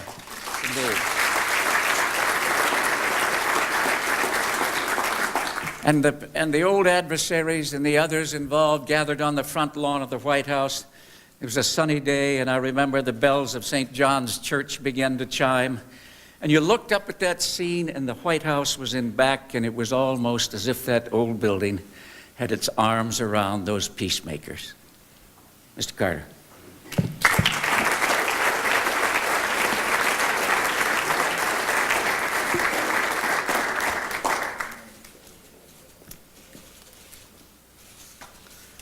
This is the first time I've ever blamed the White House for the ferocious defense that Gerald Ford put up in the summer of 1976.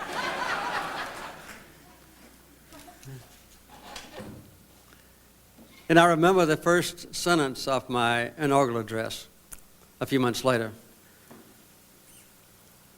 when I said to President Ford, our nation wants to thank you for healing America. And I still feel a great debt of gratitude to this wonderful man.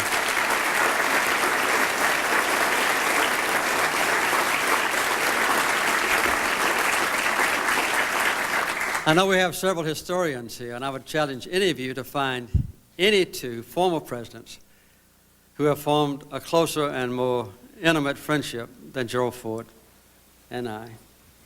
And I'm grateful for that. I think all of us approached the White House with a great deal of concern and trepidation.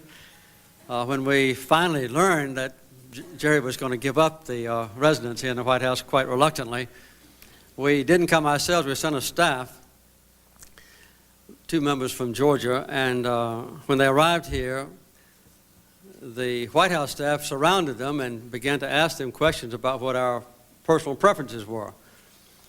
Concerning the time we got up and went to bed and the things we like to eat. And when they mentioned butter beans and collard greens and cornbread, the immediate response for the head steward was turn around to the others and he said, we'll just have to cook a little more of what we've been fixing for our own staff. So that's what we enjoyed for the first 4 years, which, by the way, was the only 4 years that we enjoyed here. We had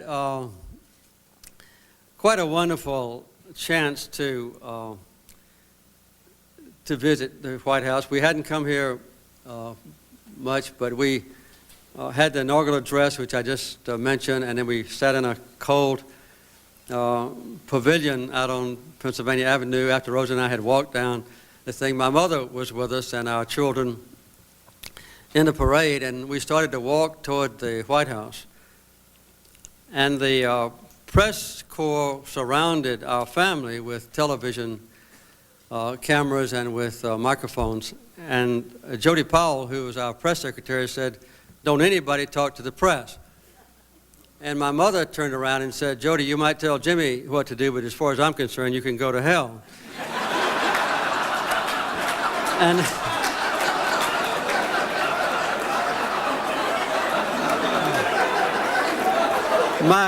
my mother was a Democrat with a small d and also a large D, by the way.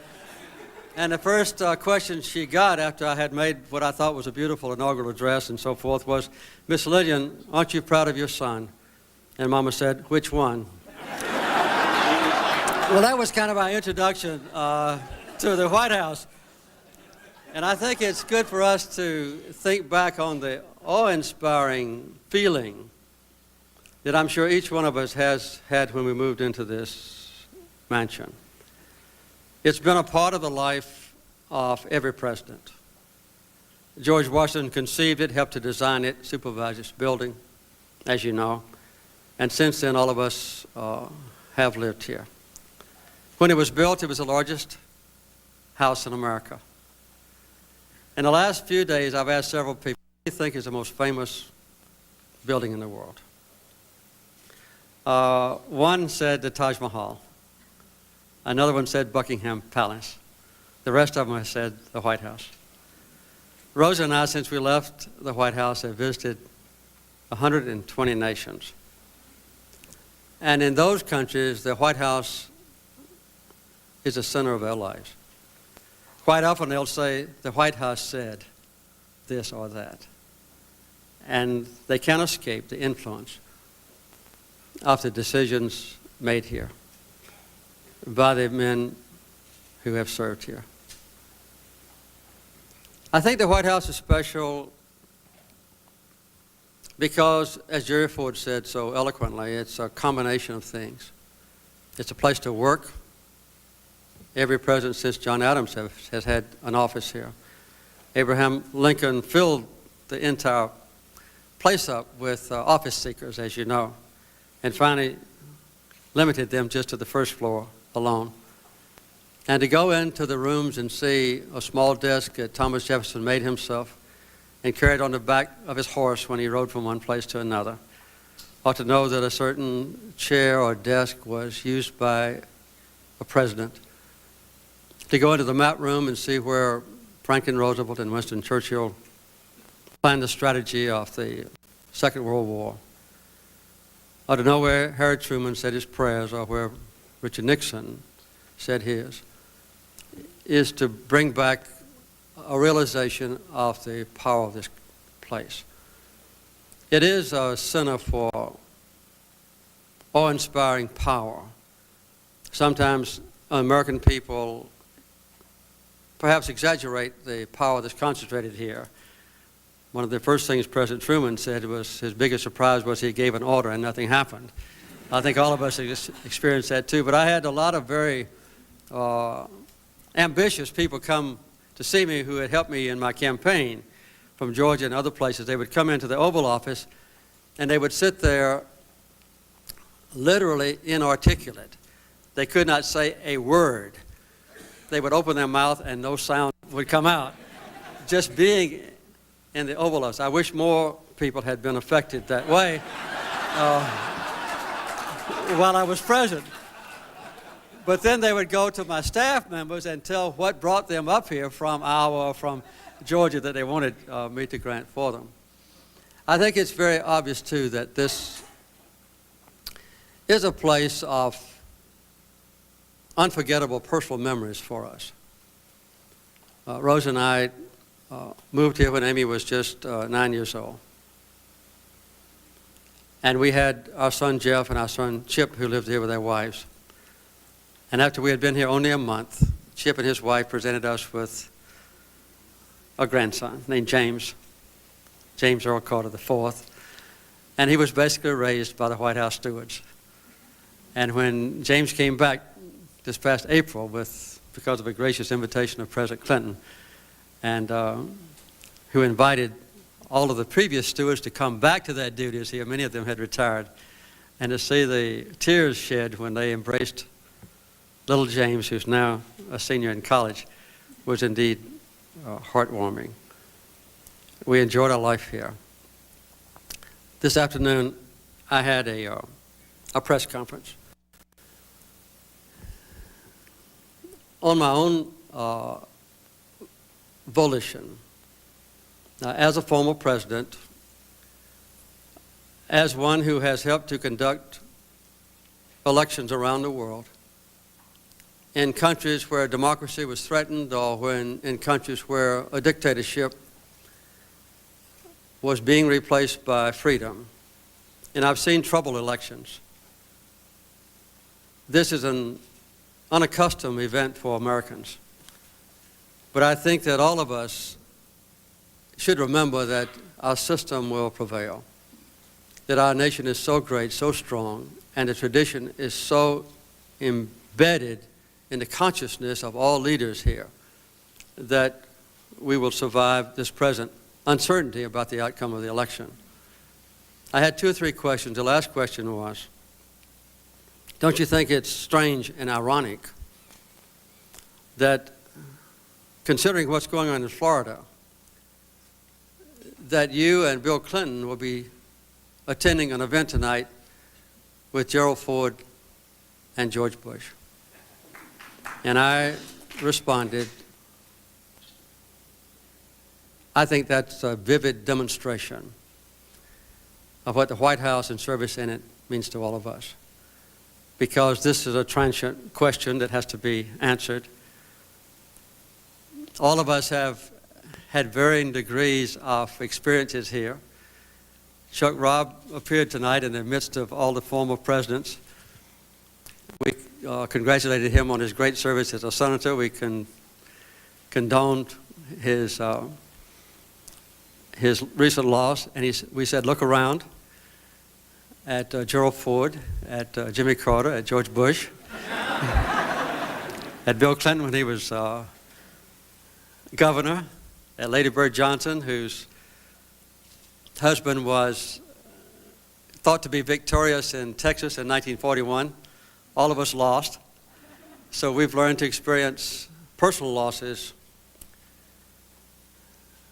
but great honor and achievement as occupants of the White House. And I think the Oval Office in the White House epitomizes for all Americans the stability and the greatness of peace and freedom and democracy and humanity, not only for Americans, but for all people in the world. And my dream is that epitome of the high ideals of humankind expressed in physical terms in the White House will continue for another 100 or even 1,000 years.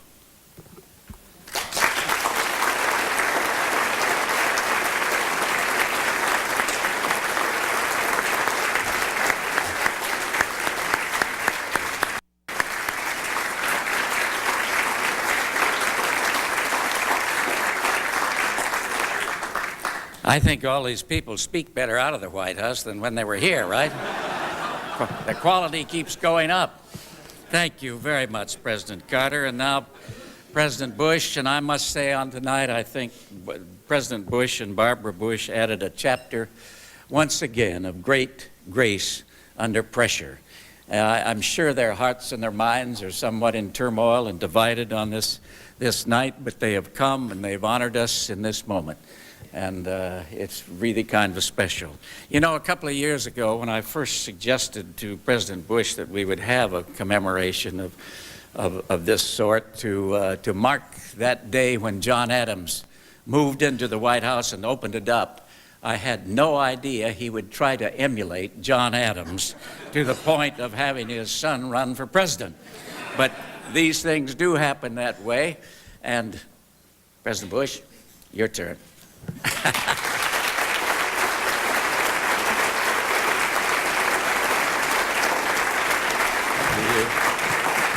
Thank you, Hugh. Barbara and I are always honored to return to the White House. We are grateful, very grateful to President Clinton, Senator Clinton, and our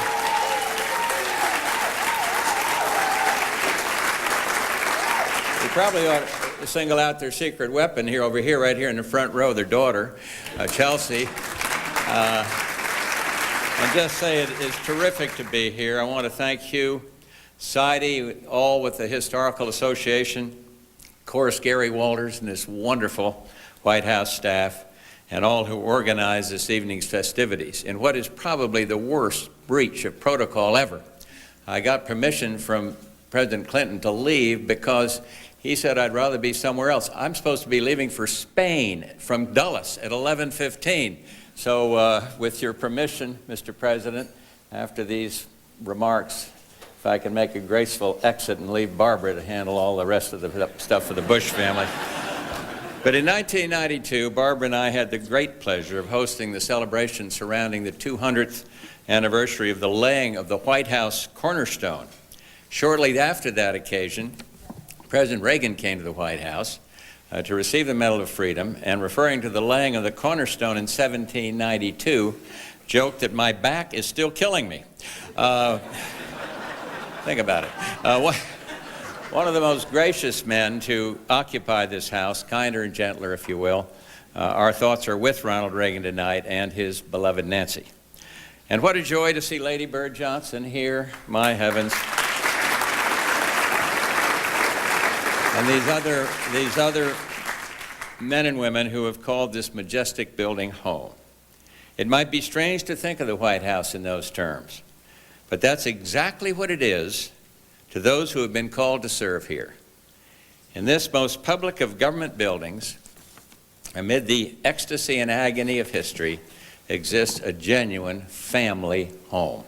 And someone once likened living in the White House to living in a fishbowl, but thanks in no small measure to the dedicated professionalism of the White House staff, it is possible to have a very happy family life here.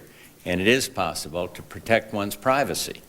For example, when Thomas Jefferson wasn't negotiating the Louisiana Purchase to double the size of our young nation westward and grappling with European belligerents in the sea lanes of the Atlantic to the east, he played the fiddle, and he taught his pet mockingbird to peck food from his lips. Jefferson even taught the bird to hop up the staircase after him. What a sight that must have been.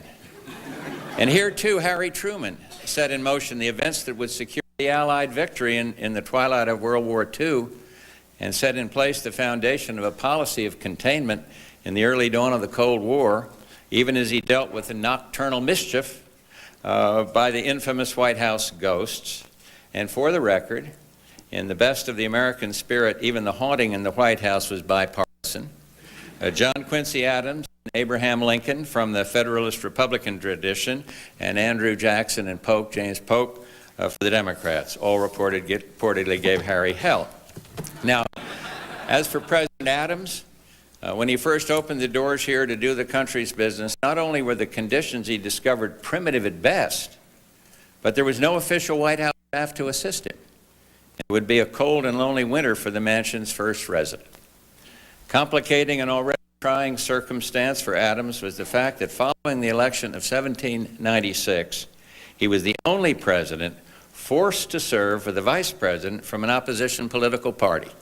Thomas Jefferson, a Democrat Republican, perhaps the only other man to endure such an uncomfortable arrangement in office was President Truman, who spent most of his presidency living with his mother-in-law. Now,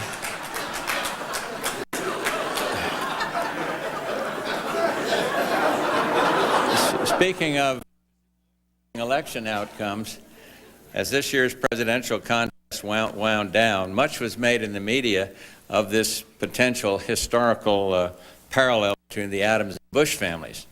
And for once, I'm compelled to say the press are far more prescient than previously thought possible. The election of 2000, pitting the son of a president against a candidate from Tennessee, is destined to join the election of 1824 with the same personal dynamic as one of the closest in our nation's history, John Quincy Adams against Andrew Jackson. Whatever happens this time, my pride and Barbara's pride knows no bounds. Moreover, our democracy will go on, as President Carter said, and the new president will become part of the continuum of service that sets our nation and this building apart. Like the stonecutters who chiseled their banker marks into the stones that form this house, the 43rd president will have his chance to make his mark here. Together with the new First Lady, they will write the next chapter in the history of the White House, proving that the names and faces may change, but this house, like our beloved republic, endures. Many years ago, Henry Longfellow foretold our country's storied destiny in confident terms with his epic Ship of State, which in my view is an apt description for the White House. More often than not, it necessarily falls to this vessel of statecraft to set the pace and lead the way and push back the frontiers of progress and prosperity and peace. For 200 years and 8 days, this old house had been buffeted by the winds of change and battered by the troubled waters of war. We've been favored by calm seas, too. But history tells us that democracy thrives when the gusts and gales of challenge and adversity fill its sails and compel it into action. And through it all, through trial and tribulation as well as triumph, the White House has served as our nation's anchor to windward, a vision of constancy, a fortress of freedom, the repository of a billion American dreams. Age and the elements occasionally wear her down, but this house is forever renewed by the ageless fidelity of its founders and the boundless promise of its future heirs. In the immortal words of Longfellow, sail on, O ship of state, sail on, O Union, strong and great. Thank you all. Thank you, President Clinton, Ms. Clinton, for a glorious evening. Thank you very much.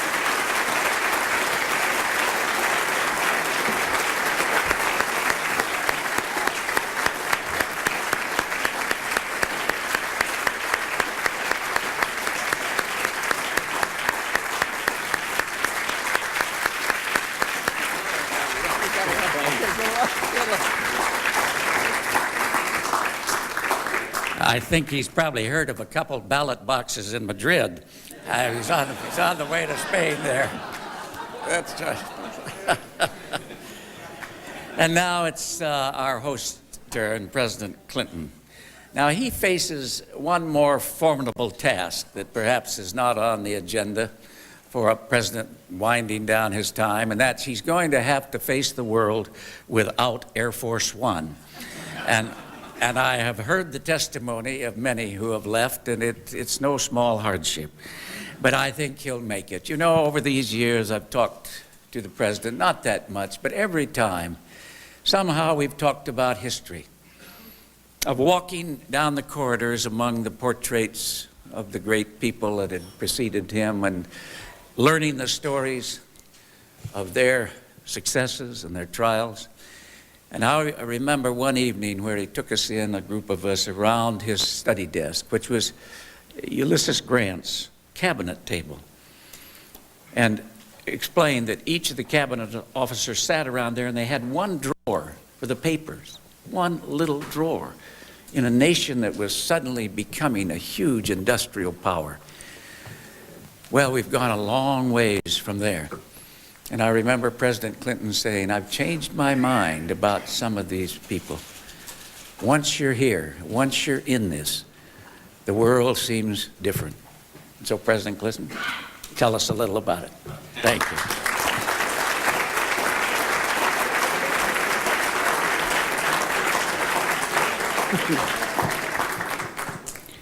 Well, Mr. Sadi, we just saw the first example of your comment about doing without Air Force One. President Bush is having airplane trouble and will stay with us for the remainder of the evening.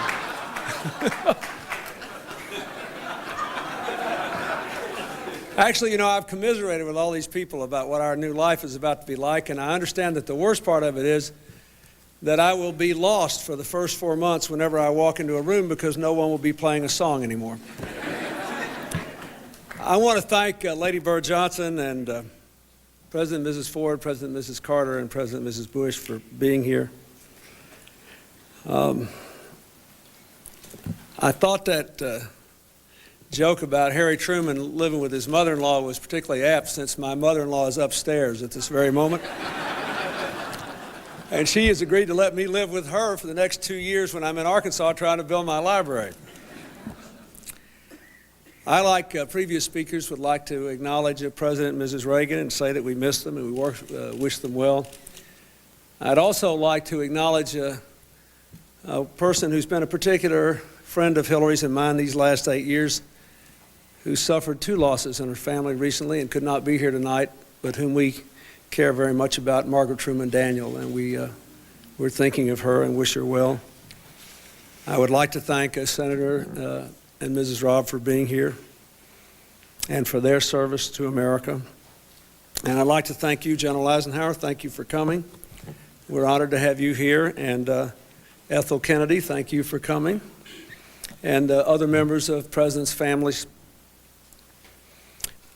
One of the most interesting things to me about living here these last 8 years is watching the threads of American history weave their way through the families of presidents. The other day we had an actual ceremony here commemorating the 200th anniversary of the opening of the White House, and someone played John Adams and came up with his one footman and the horses and the old 18th century carriage and got out.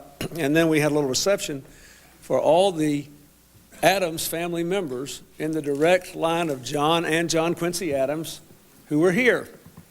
And it turned out that one of them had 2 sons in the United States Navy today, one of whom serves on a destroyer that is the twin to the USS Cole, and was there when Hillary and I spoke with the families and at the memorial service a few days ago. It made me once again very grateful to be an American, as well as to have the opportunity to live here. I thank the members of the White House Historical Association, and especially Bob Breeden and Hugh Sidey. Hugh, I hope you won't mind. You've had fun at our expense. I was thinking there are at least 2 of us up here on the table that you said more nice things about tonight than you have in our entire career in public life. And we are immensely grateful. I was also thinking that between all of us, we've served so long, we've been here together about half as long as Helen Thomas has. And we're delighted to see you.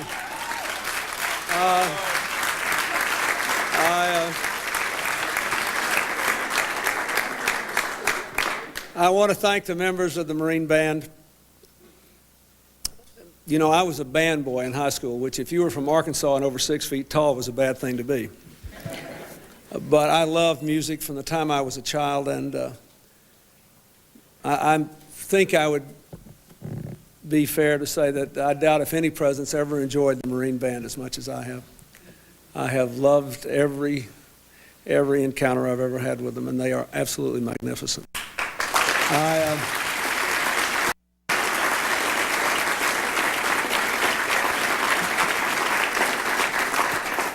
I know that all of you noticed that every president who has spoken here tonight thanked Gary Walters and the White House staff. They were not going through the motions. They were not saying that because that was something they had to say. Until you've lived here and you realized how totally bizarre your life can get from time to time, it's impossible to express how grateful you are to people who make it normal no matter what, who are always there for you at all hours of the day or night, when you're up in the polls and down in the polls, when you're celebrating your greatest triumph or the wheel runs off, they still try to make it a home.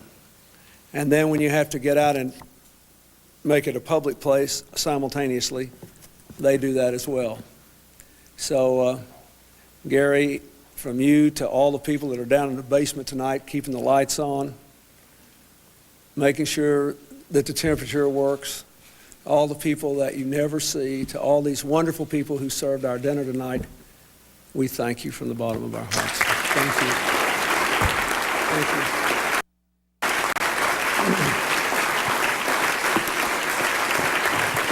Thank you.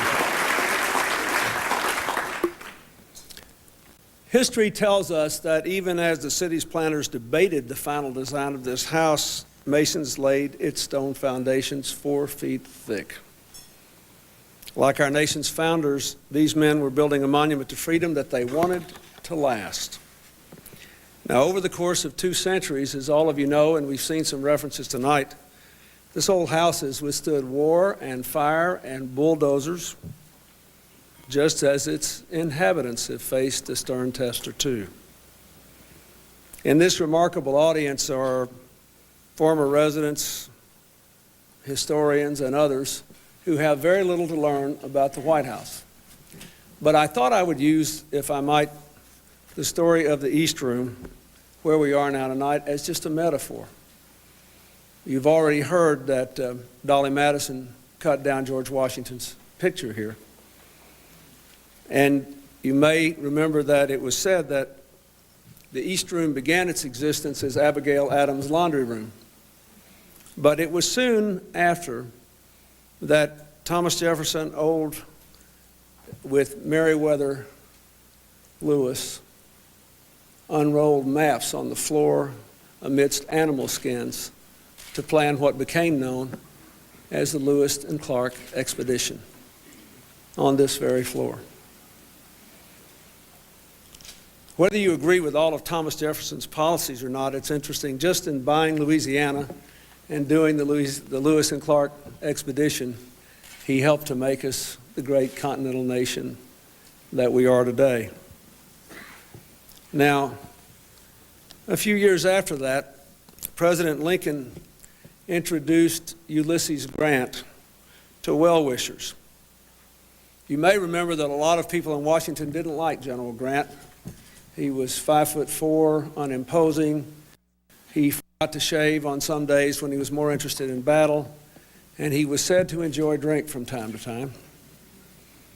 And when some of the people here in Washington were criticizing this rube from the hinterland because of his drinking habits, President Lincoln wryly suggested that he wished that the person would find out what General Grant drank and give it to the other generals.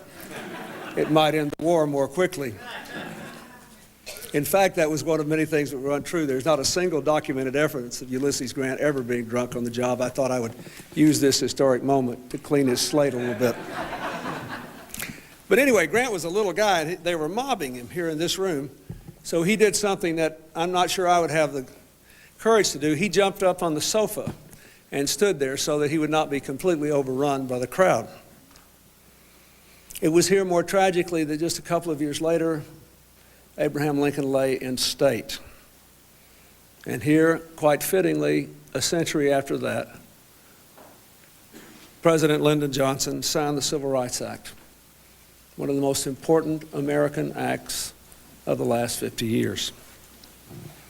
Just 25 years ago, Gerald Ford took the oath of office and was sworn in as president here. We have had so many happy nights here, but I think I'll just mention one because she's here in this room.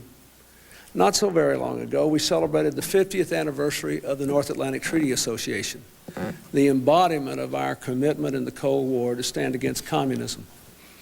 And on that occasion, we had this marvelous dinner with this sort of arched head table with all the heads of state, the largest number of heads of state ever to visit Washington at one time. They were entertained here by Jesse Norman, standing and singing alone. And we welcome you here tonight again. Thank you very much.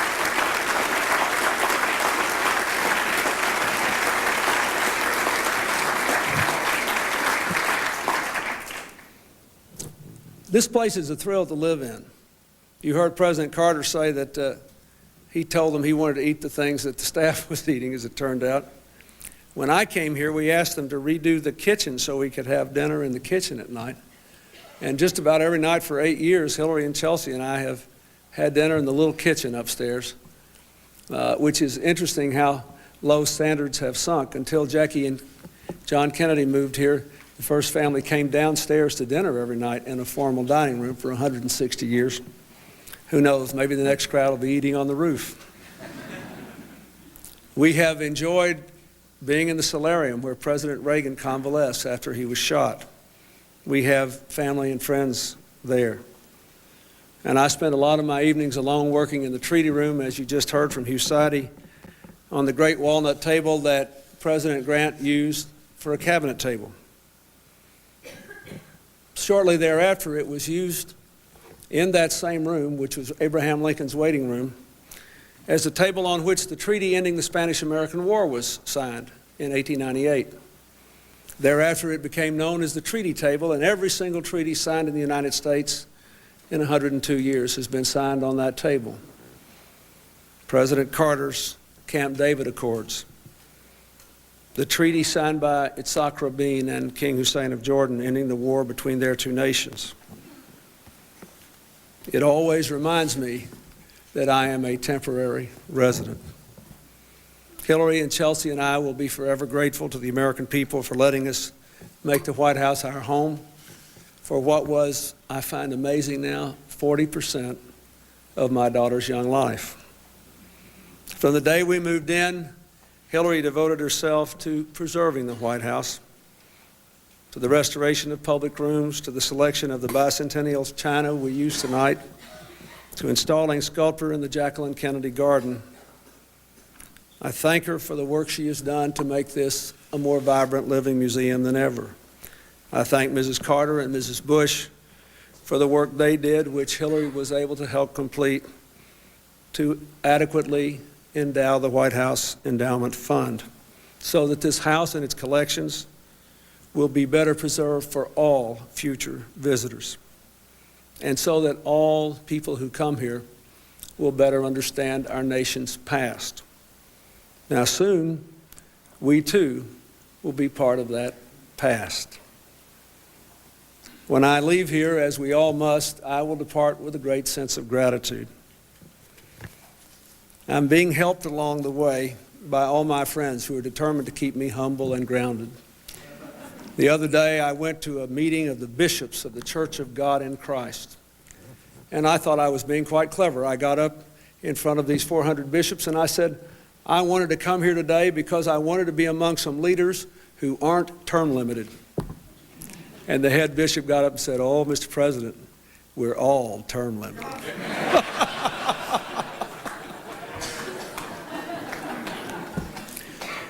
And so I say tonight, the White House has never belonged to any one of us. It will always belong to all of us. We do not yet know who the next occupant will be, but we can honor the service, the lives and the families of the candidates who contested this election. We know how proud President and Mrs. Bush must be of their son, and rightly so. And we Americans should take great pride in the fact that this contest was fought to a close conclusion. It is not a symbol of the division of our nation, but the vitality of our debate, and it will be resolved in a way consistent with the vitality of our enduring Constitution and laws.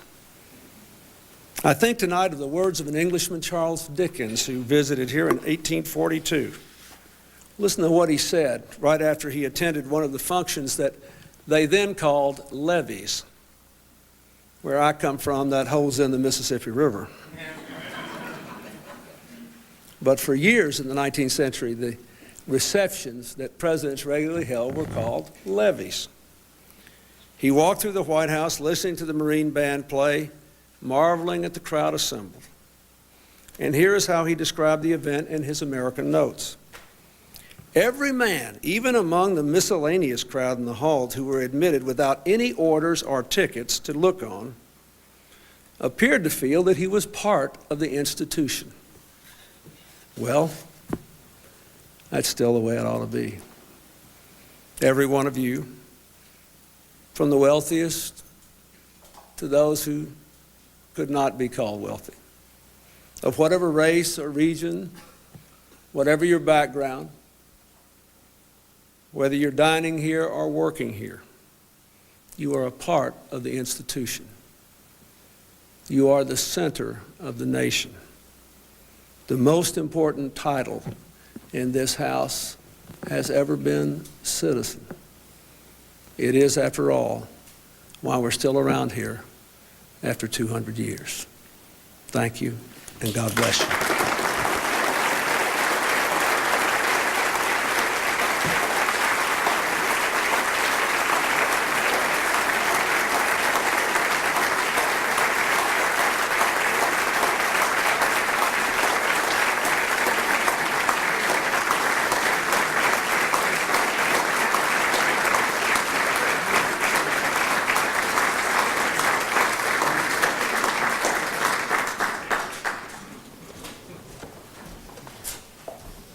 Thank you, and please join us in the grand foyer where we're going to have coffee and music, and we're so delighted you could be with us this evening. Thank you and good night. President and Mrs. Clinton, President and Mrs. Gerald Ford, President and Mrs. Jimmy Carter, President and Mrs. George Bush, and Lady Bird Johnson, all on hand with about 200 other guests tonight in Washington, D.C. to commemorate the 200th anniversary of the President's House, the White House. If you are interested in more history about the White House, you can go online and take a tour, a virtual tour of the building. It's a site that is run by the White House Historical Association. The address is whitehousehistory.org, and if you click through, it will take you room by room on a special virtual tour of the White House and get a better sense of this building that is visited by 30,000 people each week and also serves as the private home of the first family in Washington. I'm going to say a special thank you to Sarah Booth Conroy of the Washington Post for being our guest on this night with the special White House dinner. And as the guests leave the dinner and ceremony, they will be going to the state floor of the White House and hearing a concert and special piece of music written for tonight's celebration and performed by the Marine Band. You might also be interested in knowing that the Fords and Carters will be joining the Clintons and staying overnight at the White House tonight, and Mr. and Mrs. Bush will be across Lafayette Park at the Blair House. Thanks so much for being with us for the White House's 200th anniversary. You have a good evening.